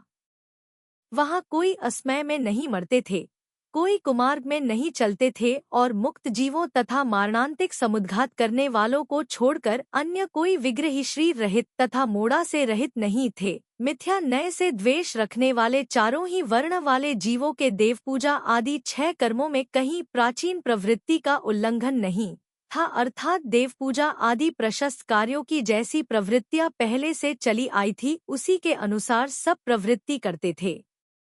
यदि प्राचीन प्रवृत्ति के क्रम का उल्लंघन था तो संयम ग्रहण करने वाले के ही था, अर्थात संयमी मनुष्य ही पहले से चली आई असंयम रूप प्रवृत्ति का उल्लंघन संयम की नई प्रवृत्ति स्वीकृत करता था। लीलापूर्वक वृद्धि को प्राप्त हुए एवं सबको संतुष्ट करने वाले धान्य के पौधे फल लगने पर अत्यंत नम्र हो गए थे, नीचे को झुक गए थे, किसी अच्छे राजा की उपमा का धारण कर रहे थे। वहां मेघ समय पर पानी बरसाते थे, गायें सदा दूध देती थी, सब वृक्ष फलते थे और फैली हुई लताएं सदा पुष्पों से युक्त रहती थी। वहां की प्रजा नित्योत्सव थी, अर्थात उसमें निरंतर उत्सव होते रहते थे। निरातंक थी, उसमें किसी प्रकार की बीमारी नहीं होती थी। निर्बंध थी, हठ रहित थी, धनिक थी, निर्मल थी, निरंतर उद्योग करती थी और अपने अपने कर्मों में लगी रहती थी। जिस प्रकार शरीर के मध्य में बड़ी भारी नाभि होती है, उसी प्रकार उस कुरुजांगल देश के मध्य में एक हस्तिनापुर नाम की नगरी है। अगाध जल में उत्पन्न हुए अनेक पुष्पों द्वारा जिनकी शोभा बढ़ रही है, ऐसी 3 परिखाओं से वह नगर घिरा हुआ था। धूलि के ढेर और कोट की दीवारों से दूर लड़के वह नगर गोपुरों से युक्त दरवाजों, अट्टालिकाओं की पंक्तियों तथा बंदरों के सिर जैसे आकार वाले बुर्जों में बहुत ही अधिक सुशोभित हो रहा था। वह नगर राजमार्ग में ही मिलने वाले डराने के लिए बनाए हुए हाथी, घोड़े आदि के चित्रों तथा बहुत छोटे दरवाजों वाली बहुत सी गलियों से युक्त था, जो सार वस्तुओं से सहित है तथा जिनमें सदाचारी मनुष्य इधर से उधर टहला करते हैं। ऐसे वहां के राजमार्ग स्वर्ग और मोक्ष के मार्ग के समान सुशोभित होते थे। वहां उत्पन्न होने वाले मनुष्यों में श्रेष्ठ वस्तुओं से उत्पन्न हुए नेपथ्य वस्त्राभूषणादि से कुछ भी भेद नहीं था, केवल कुल, जाति, अवस्था, वर्ण, वचन और ज्ञान की अपेक्षा भेद था। उस नगर में राजभवनों के शिखरों के अग्रभाग पर जो ध्वजाएं फहरा रही थी, उनसे रुक जाने के कारण जब सूर्य पर बादलों का आवरण नहीं रहता, उन दिनों में भी धूप का प्रवेश नहीं हो पाता था। पुष्प, अंगराग तथा धूप आदि की सुगंधि से अंधे होकर जो भ्रमर आकाश में इधर उधर उड़ रहे थे, उनसे घर के मयूरों को वर्षा ऋतु की शंका हो रही थी। वहां रूप, लावण्य तथा कांति आदि गुणों से युक्त युवक युवतियों के साथ और युवतियां युवकों के साथ रहती थी तथा परस्पर एक दूसरे को सुख पहुंचाती थी। वहां काम को उद्दीपित करने वाले पदार्थ, स्वाभाविक प्रेम तथा कांति आदि गुणों से स्त्री पुरुषों में निरंतर प्रीति बनी रहती थी। वहां धर्म अहिंसा रूप माना जाता था, मुनि इच्छारहित थे और देव रागादि दोषों से रहित अरहंत ही माने जाते थे, इसलिए वहां के सभी मनुष्य धर्मात्मा थे। वहां के श्रावक, चक्की चूल्हा आदि 5 कार्यों से जो थोड़ा सा पाप संचित करते थे, उसे पात्रदान आदि के द्वारा शीघ्र ही नष्ट कर डालते थे। वहां का राजा न्यायी था, प्रजा धर्मात्मा थी, क्षेत्र जीवरहित प्रासुक था और प्रतिदिन स्वाध्याय होता रहता था। इसलिए मुनिराज उस नगर को कभी नहीं छोड़ते थे, जिनके वृक्ष अनेक पुष्प और फलों से नम्र हो रहे हैं तथा जो सबको आनंद देने वाले हैं। ऐसे उस नगर के समीपवर्ती वनों से इंद्रा का नंदन वन भी जीता जाता था। संसार में जितनी श्रेष्ठ वस्तुएं उत्पन्न होती हैं, उन सबका अपनी उत्पत्ति के स्थान में उपभोग करना अनुचित है, इसलिए सब जगह की श्रेष्ठ वस्तुएं उसी नगर में आती थी और वहां के रहने वाले ही उनका उपभोग करते थे। यदि कोई पदार्थ वहां से बाहर जाते थे तो दान से ही बाहर जा सकते थे। इस तरह वह नगर पूर्वोक्त त्यागी तथा भोगी जनों से व्याप्त था। उस नगर के सब लोग तादात्विक थे, सिर्फ वर्तमान की ओर दृष्टि रखकर जो भी कमाते थे उसे खर्च कर देते थे। उनकी यह प्रवृत्ति दोषादायक नहीं थी, क्योंकि उनके पुण्य से वस्तुएं प्रतिदिन बढ़ती थी। उस नगर में ब्रह्मस्थान के उत्तरी भूभाग में राजमंदिर था, जो कि देदीप्यमान भद्रशालोत्तम कोट आदि से विभूषित था और भद्रशाल आदि वनों से सुशोभित महामेरु के समान जान पड़ता था। उस राजमंदिर के चारों ओर यथायोग्य स्थानों पर जो अन्य देदीप्यमान सुंदर महल बने हुए थे, वे मेरु के चारों ओर स्थित नक्षत्रों के समान सुशोभित हो रहे थे। उस हस्तिनापुर राजधानी में काश्यप गोत्री देदीप्यमान राजा अजितसेन राज्य करते थे। उनके चित्त तथा नेत्रों को आनंद देने वाली प्रियदर्शना नाम की स्त्री थी। उसने बाल चंद्रमा आदि शुभ स्वप्न देखकर ब्रह्मस्वर्ग से च्युत हुए विश्वसेन नामक पुत्र को उत्पन्न किया था। गंधार देश के गंधार नगर के राजा अजितंजय के उनकी अजिता रानी से सनत कुमार स्वर्ग से आकर ऐरा नाम की पुत्री हुई थी और यही ऐरा राजा विश्वसेन की प्रिय रानी हुई थी। श्रीहरि, धृति आदि देवियां उसकी सेवा करती थी। भादो बदी सप्तमी के दिन भरणी नक्षत्र में रात्रि के चतुर्थ भाग में उसने साक्षात पुत्र रूप फल को देने वाले 16 स्वप्न देखे। अल्प निद्रा के बीच जिसे कुछ कुछ ज्ञान प्राप्त हो रहा है तथा जिसके मुख से शुद्ध सुगंधी प्रकट हो रही है, ऐसी रानी ऐरा ने 16 स्वप्न देखने के बाद अपने मुख में प्रवेश करता हुआ एक हाथी देखा। उसी समय मेघरथ का जीव स्वर्ग से च्युत होकर रानी ऐरा के गर्भ में आकर उस तरह अवतीर्ण हो गया जिस तरह की शुक्ति में मोती रूप परिणमन करने वाली पानी की बूंद अवतीर्ण होती है। उसी समय सोती हुई सुंदरी को जगाने के लिए ही मानो उसके शुभ स्वप्नों को सूचित करने वाली अंतिम पहर की भेरी मधुर शब्द करने लगी। उस भेरी को सुनकर रानी ऐरा का मुख कमल कमलिनी के समान खिल उठा। उसने शय्यागृह से उठकर मंगल स्नान किया। उस समय के योग्य वस्त्राभूषण पहने और चलती फिरती कल्पलता के समान राजसभा को प्रस्थान किया। उस समय वह अपने ऊपर लगाए हुए सफेद छत्र से बाल सूर्य की किरणों के समूह को भयभीत कर रही थी। घुरते हुए चमरों से अपना बड़ा भारी अभ्युदय प्रकट कर रही थी और पास में रहने वाले कुछ लोगों से सहित थी। जिस प्रकार रात्रि में चंद्रमा की रेखा प्रवेश करती है, उसी प्रकार उसने राजसभा में प्रवेश किया। औपचारिक विनय करने वाली उस रानी को राजा ने अपना आधा आसन दिया। उसने अपने द्वारा देखी हुई स्वप्नावली क्रमक्रम से राजा को सुनाई और अवधिज्ञान रूपी नेत्र को धारण करने वाले राजा से उनका फल मालूम किया। उसी समय चतुर्निकाय के देवों के साथ स्वर्ग से इंद्र आए और आकर गर्भावतार कल्याणक करने लगे। उधर रानी के गर्भ में इंद्र बड़े अभ्युदय के साथ बढ़ने लगा और इधर त्रिलोकीनाथ की माता रानी 15 माह तक देवों के द्वारा की हुई रत्नवृष्टि आदि पूजा प्राप्त करती रही। जब 9वां माह आया तब उसने ज्येष्ठ कृष्ण चतुर्दशी के दिन याम्ययोग में प्रातः काल के समय पुत्र उत्पन्न किया। वह पुत्र ऐसा सुंदर था मानो समस्त संसार के आनंद का समूह ही हो। साथ ही अत्यंत निर्मल मतिश्रुतवधिज्ञान रूपी 3 उज्ज्वल नेत्रों का धारक भी था। शंखनाद, भेरीनाद, सियननाद और घंटानाद से जिन्हें जिनजन की सूचना दी गई है, ऐसे चारों निकायों के देवों ने मिलकर जिनेंद्र भगवान का जन्मोत्सव बढ़ाया। उस समय दिशाओं के मध्य को प्रकाशित करने वाली महादेवी इंद्राणी ने गर्भगृह में प्रवेश किया और कुमार सहित पतिव्रता जिन माता ऐरा को माया में निद्रा ने वशीभूत कर दिया। उसने पूजनीय जिन माता को प्रदक्षिणा देकर प्रणाम किया और एक मायामयी बालक उसके सामने रखकर जिन्हें सर्वदेव नमस्कार करते हैं, ऐसे श्रेष्ठ कुमार जिन बालक को उठा लिया तथा अपनी दोनों कोमल भुजाओं से ले जाकर इंद्र के हाथों में सौंप दिया। इंद्र ने इन्हें ऐरावत हाथी के कंधे पर विराजमान कर क्षीर महासागर के जल से उनका अभिषेक किया था। इसी प्रकार इन्हें भी सुमेरु पर्वत के मस्तक पर विराजमान कर क्षीर महासागर के जल से इनका अभिषेक किया। यद्यपि भगवान स्वयं उत्तमोत्तम आभूषणों में से एक आभूषण थे, तथापि इंद्र ने केवल आचार का पालन करने के लिए ही उन्हें आभूषणों से विभूषित किया था।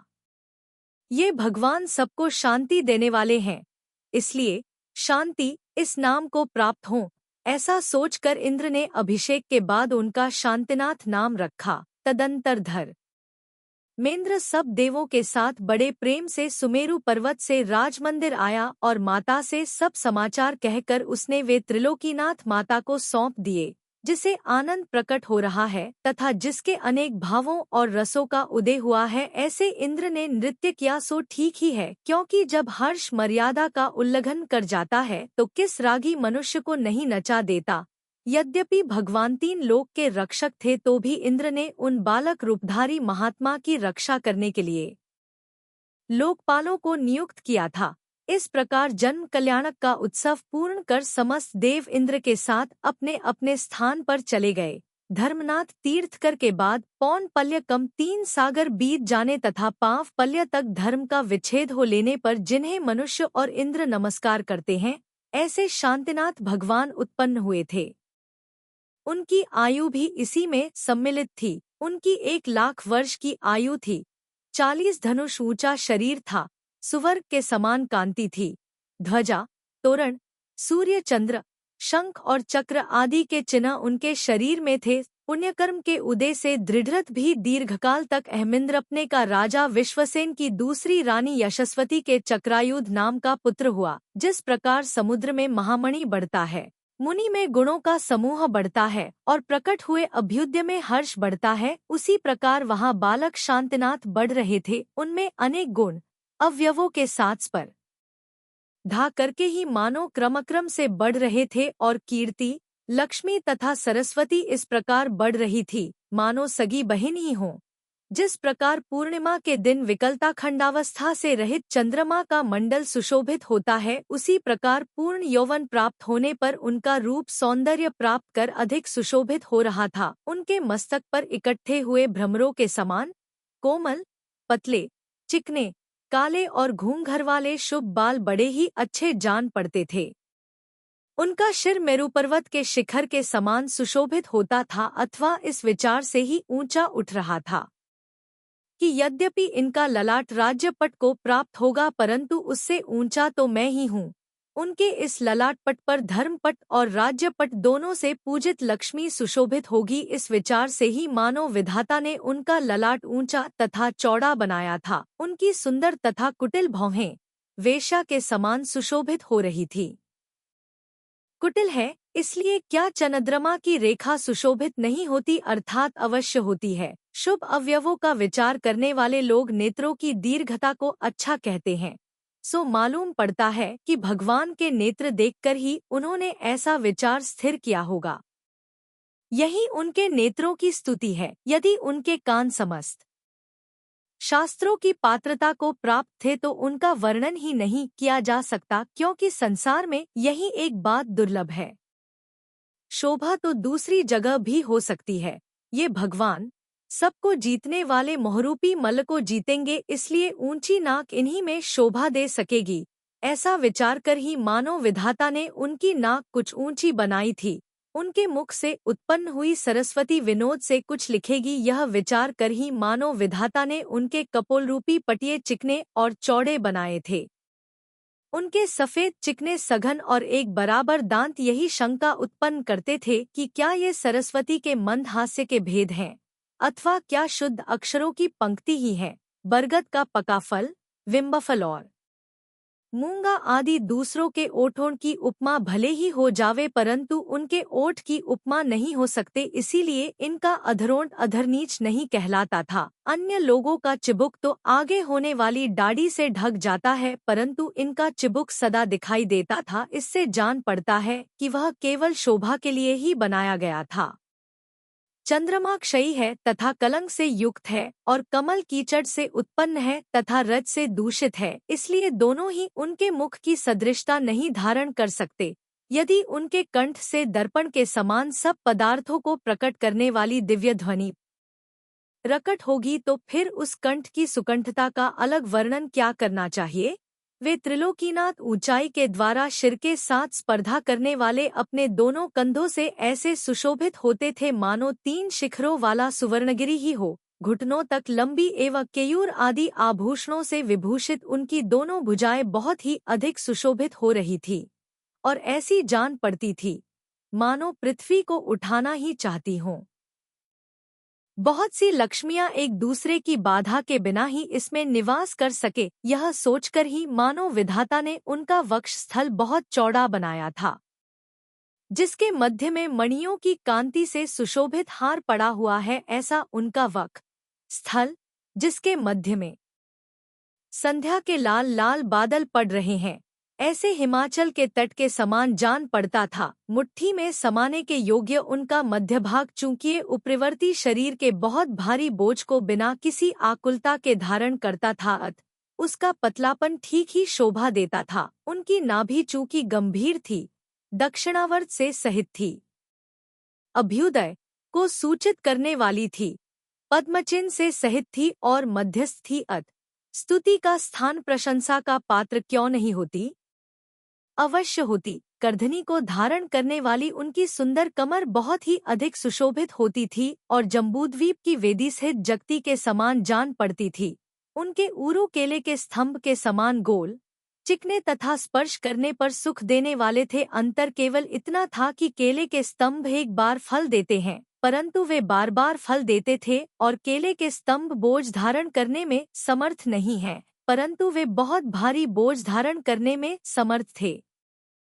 चूंकि उनके घुटनों के उरु और जंघा दोनों के बीच मर्यादा कर दी थी, दोनों की सीमा बांध दी थी, इसलिए वे सत्पुरुषों के द्वारा प्रशंसनीय थे। सो ठीक ही है, क्योंकि जो अच्छा कार्य करता है उसकी प्रशंसा क्यों नहीं की जावे, अवश्य की जावे। उनके चरण कमल समस्त इंद्रों को नमस्कार कराते थे तथा लक्ष्मी उनकी सेवा करती थी।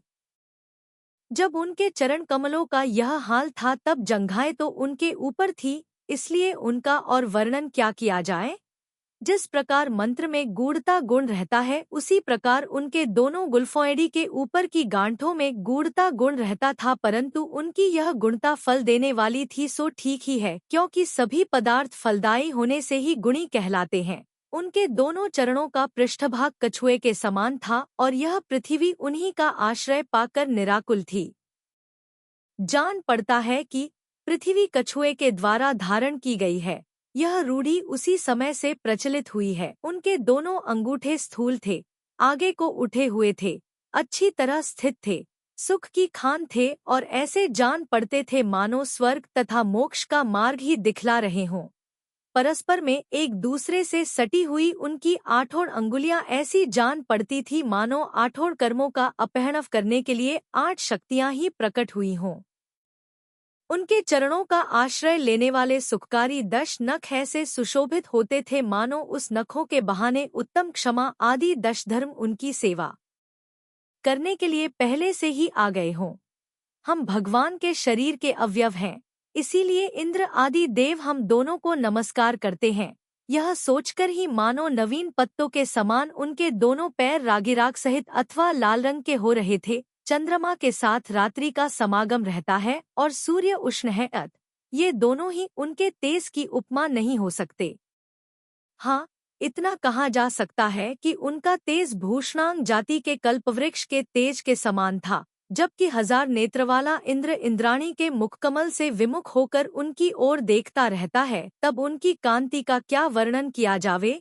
जिस प्रकार महामणियों से निबद्ध देदीप्यमान उज्ज्वल सुवर्ण सुशोभित होता है, उसी प्रकार उनके शरीर के समागम से आभूषणों का समूह सुशोभित होता था। अपने नाम के सुनने मात्र से ही जिन्होंने शत्रुरूपी हाथियों के समूह का मद सुखा दिया है, ऐसे राजाधिराज भगवान शांतिनाथ का शब्द सिंह के शब्द के समान सुशोभित होता था। उनकी कीर्तिरूपी लता जन्म से पहले ही लोक के अंत तक पहुंच चुकी थी, परंतु उसके आगे आलंबन न मिलने से वह वहीं पर स्थित रह गई। उनके पिता ने कुल, रूप, अवस्था, शील, कला, कांति आदि से विभूषित सुख देने वाली अनेक कन्याओं का उनके साथ समागम कराया था। अनेक कन्याओं के साथ उनका विवाह कराया था। प्रेमामृतरूपी जल से सींचे हुए स्त्रियों के नीलक मलदल के समान नेत्रों से वे अपना हृदय बार बार प्रसन्न करते थे। अपने मनरूपी धन को लूटने वाली स्त्रियों की तिरछी चंचल लीलापूर्वक और आलसभरी चितवनों से वे पूर्ण सुख को प्राप्त होते थे। इस तरह देव और मनुष्यों से सुख भोगते हुए भगवान के जब कुमारकाल के 25,000 वर्ष बीत गए, तब महाराज विश्वसेन ने उन्हें अपना राज्य समर्पण कर दिया। क्रमक्रम से अखंड भोग भोगते हुए जब उनके 25,000 वर्ष और व्यतीत हो गए, तब तेज को प्रकट करने वाले भगवान के साम्राज्य के साधन चक्र आदि 14 रत्न और 9 निधियां प्रकट हुई। उन 14 रत्नों से चक्र, छत्र, तलवार और दंड ये आयुधशाला में उत्पन्न हुए थे। काकिनी, चर्म और चूड़ामणि श्रीगृह में प्रकट हुए थे। पुरोहित, स्थपति, सेनापति और गुहपति हस्तिनापुर में मिले थे और कन्या गज तथा अश्व विद्यार्थ पर्वत पर प्राप्त हुए थे। पूजनीय 9 निधियां भी पुण्य से प्रेरित हुए इंद्रों के द्वारा नदी और सागर के समागम पर लाकर दी गई थी। इस प्रकार चक्रवर्ती का साम्राज्य पाकर 10 प्रकार के भोगों का उपभोग करते हुए जब उनके 25,000 वर्ष और व्यतीत हो गए, तब एक दिन वे अपने अलंकार गृह के भीतर अलंकार धारण कर रहे थे। उसी समय उन्हें दर्पण में अपने 2 प्रतिबिंब दिखे। वे बुद्धिमान भगवान आश्चर्य के साथ अपने मन में विचार करने लगे कि यह क्या है। उसी समय उन्हें आत्मज्ञान उत्पन्न हो गया और मतिज्ञानावरण कर्म के क्षयोपशमरूप संपदा से वे पूर्व जन्म की सब बातें जानकर वैराग्य को प्राप्त हो गए। वे विचार करने लगे कि समस्त संपदाएं मेघों की छाया के समान है, लक्ष्मी इंद्रधनुष और बिजली की चमक के समान है, शरीर मायामय है, आयु प्रात काल की छाया के समान है, उत्तरोत्तर घटती रहती है, अपने लोक पर के समान है, संयोग वियोग के समान है, वृद्धि हानि के समान है, और यह जन्म पूर्व जन्म के समान है। ऐसा विचार करते हुए चक्रवर्ती शांतिनाथ अपने समस्त दुर्भाव दूर कर घर से बाहर निकलने का उद्योग करने लगे। उसी समय लौकांतिक देवों ने आकर कहा कि हे देव, जिसकी चिरकाल से संतति टूटी हुई है, ऐसे इस धर्मरूप तीर्थ के प्रवर्तन का आपका यह समय है। महाबुद्धिमान शांतिनाथ चक्रवर्ती ने लौकांतिक देवों की वाणी का अनुमोदन कर अपना राज्य बड़े हर्ष से नारायण नामक पुत्र के लिए दे दिया। तदंतर देव समूह के अधिपति इंद्र ने उनका दीक्षाभिषेक किया। इस प्रकार सज्जनों में अग्रसर भगवान युक्तिपूर्ण वचनों के द्वारा समस्त भाई बंधुओं को छोड़कर देवताओं के द्वारा उठाई हुई सर्वार्थ सिद्धि नाम की पालकी में आरूढ़ हुए और सहस्त्राम्रवन में जाकर सुंदर शिलातल पर उत्तर की ओर मुख कर पर्यंकासन से विराजमान हो गए। उसी समय ज्येष्ठ कृष्ण चतुर्दशी के दिन शाम के वक्त भरणी नक्षत्र में बेला का नियम लेकर उन्होंने अपना उपयोग स्थिर किया, सिद्ध भगवान को नमस्कार किया, वस्त्र आदि समस्त उपकरण छोड़ दिए, पंचमुट्ठियों के द्वारा लंबे क्लेशों के समान केशों को उखाड़ डाला। अपनी दीप्ति से जातरूप सुवर्ण की हंसी करते हुए उन्होंने जातरूप दिगंबर मुद्रा प्राप्त कर ली और शीघ्र ही सामायिक चारित्र संबंधी विशुद्धता तथा मन पर्याय ज्ञान प्राप्त कर लिया। इंद्र ने उनके केशों को उसी समय देदीप्यमान पिटारे में रख लिया। सुगंधि के कारण उन केशों पर आकर बहुत से भ्रमर बैठ गए थे, जिससे ऐसा जान पड़ता था कि वे कई गुणित हो गए हों। इंद्र ने उन केशों को क्षीर सागर की तरंगों के उस ओर क्षेप दिया। चक्रायुध को आदि लेकर 1000 राजाओं ने भी विपत्ति को अंत करने वाले श्री शांतिनाथ भगवान के साथ संयम धारण किया था। हमारे भी ऐसा ही संयम हो, इस प्रकार की इच्छा करते हुए इंद्रादि भक्त देव भक्तिरूपी मूल्य के द्वारा पुण्य रूपी सौदा खरीदकर स्वर्गलोक के सम्मुख चले गए।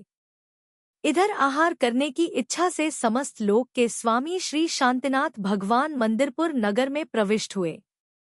वहां सुमित्र राजा ने बड़े उत्सव के साथ उन्हें प्रासुक आहार देकर पंचाश्चर्य प्राप्त किए। इस प्रकार अनुक्रम से तपश्चरण करते हुए उन्होंने समस्त पृथ्वी को पवित्र किया और मोहरूपी शत्रु को जीतने की इच्छा से कषायों को कृश किया। चक्रायुध आदि अनेक मुनियों के साथ श्रीमान भगवान शांतिनाथ ने सहस्त्राम्र वन में प्रवेश किया और नंद्यावर्त वृक्ष के नीचे तेला के उपवास का नियम लेकर वे विराजमान हो गए।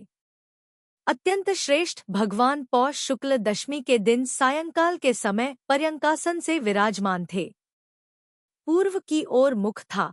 निर्ग्रंथता आदि समस्त बाह्य सामग्री उन्हें प्राप्त थी। अध करण, अपूर्वकरण और अनिवृत्तिकरण, इन 3 करणों से प्राप्त हुई क्षपक शुक्लध्यान रूपी तलवार के द्वारा उन्होंने मोहरूपी शत्रु को नष्ट कर दिया।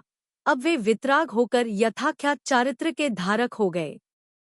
अंतर्मुहूर्त बाद उन्होंने द्वितीय शुक्लध्यान रूपी चक्र के द्वारा घातिया कर्मों को नष्ट कर दिया। इस तरह वे 16 वर्ष तक छद्यस्थ अवस्था को प्राप्त रहे। मोहनीय कर्म क्षय होने से वे निर्ग्रंथ हो गए। ज्ञानावरण दर्शनावरण का अभाव होने से नीरज हो गए। अंतराय का क्षय होने से वित्विघ्न हो गए और समस्त संसार के एक बांधव होकर उन्होंने अत्यंत शांत केवल ज्ञानरूपी साम्राज्य लक्ष्मी को प्राप्त किया। उसी समय तीर्थंकर नाम का बड़ा भारी पुण्यकर्मरूपी महावायु चतुर्णिकाय के देवरूपी समुद्र को क्षुभित करता हुआ बड़े वेग से बढ़ रहा था। अपने आप में उत्पन्न हुई सद्भक्ति रूपी तरंगों से जो पूजन की सामग्री लाए हैं, ऐसे सब लोग रत्नावली आदि के द्वारा सब जीवों के नाथ श्री शांतिनाथ भगवान की पूजा करने लगे। उनके समवसरण में चक्रायुध को आदि लेकर 36 गणधर थे। 800 पूर्वों के पारदर्शी थे।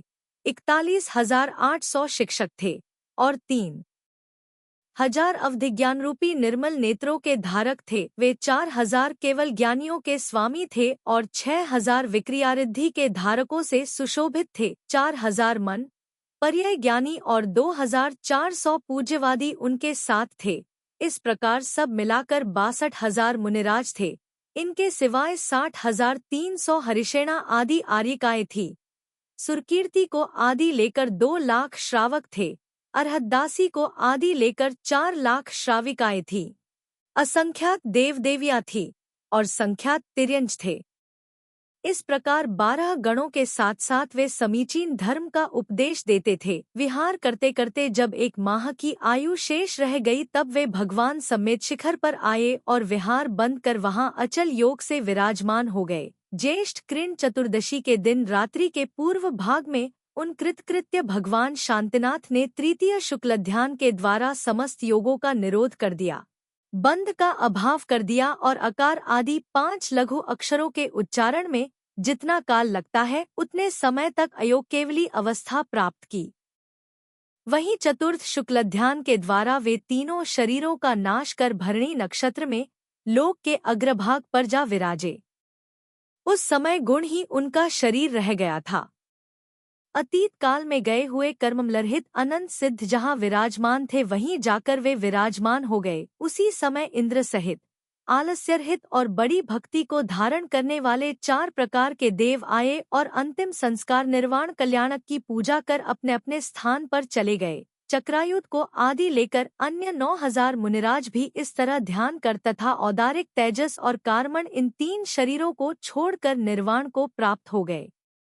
इस प्रकार जिन्होंने उत्तम ज्ञान दर्शन सुख और वीर्य से सुशोभित परमौदारिक शरीर में निवास तथा परमोत्कृष्ट विहार के स्थान प्राप्त किए, जो अरहंत कहलाए, और इंद्र ने जिनकी दृढ़ पूजा की, ऐसे श्री शांतिनाथ भट्टारक तुम सबके लिए 7 परम स्थान प्रदान करें, जो कारणों से सहित समस्त आठों कर्मों को उखाड़ कर अत्यंत निर्मल हुए थे, जो सम्यक्त्व आदि 8 आत्मीय गुणों को स्वीकार कर जन्म मरण से रहित तथा कृतकृत्य हुए थे, एवं जिनके अष्ट महाप्रातिहार्य रूप वैभव प्रकट हुआ था, वे शांतिनाथ भगवान अनादि भूतकाल में जो कभी प्राप्त नहीं हो सका ऐसा स्वस्वरूप प्राप्त कर स्पष्ट रूप से तीनों लोकों के शिखामणि हुए थे, जो पहले राजा श्रीशेन हुए, फिर उत्तम भोग भूमि में आर्य हुए, फिर देव हुए, फिर विद्याधर हुए, फिर देव हुए, फिर बलभद्र हुए, फिर देव हुए, फिर वज्रायुध चक्रवर्ती हुए,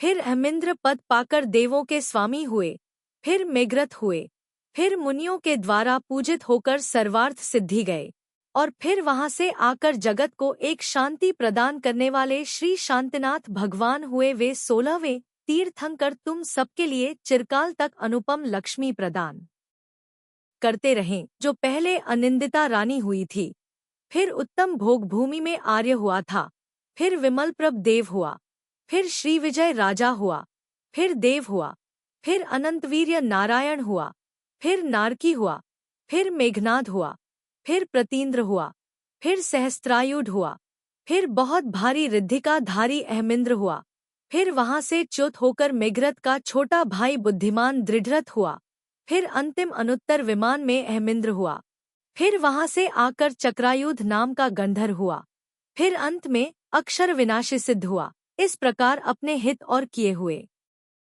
उपकार को जानने वाले चक्रायुध ने अपने भाई के साथ सौहार्द धारण कर समस्त जगत के स्वामी श्री शांतिनाथ भगवान के साथ साथ परम सुख देने वाला मोक्ष पद प्राप्त किया। सो ठीक ही है, क्योंकि महापुरुषों की संगति से इस संसार में कौन सा इष्ट कार्य सिद्ध नहीं होता।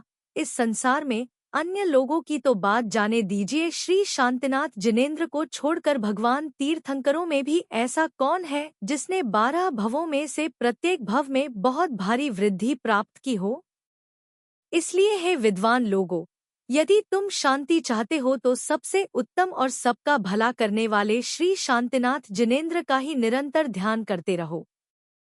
भोग भूमि आदि के कारण नष्ट हुआ मोक्षमार्ग यद्यपि ऋषभनाथ आदि तीर्थंकरों के द्वारा फिर से दिखलाया गया था, तो भी उसे प्रसिद्ध अवधि के अंत तक ले जाने में कोई भी समर्थ नहीं हो सका। तदंतर भगवान शांतिनाथ ने जो मार्ग प्रकट किया वह बिना किसी बाधा के अपनी अवधि को प्राप्त हुआ। इसलिए हे बुद्धिमान लोगों, तुम लोग भी आद्य गुरु श्री शांतिनाथ भगवान की शरण लो।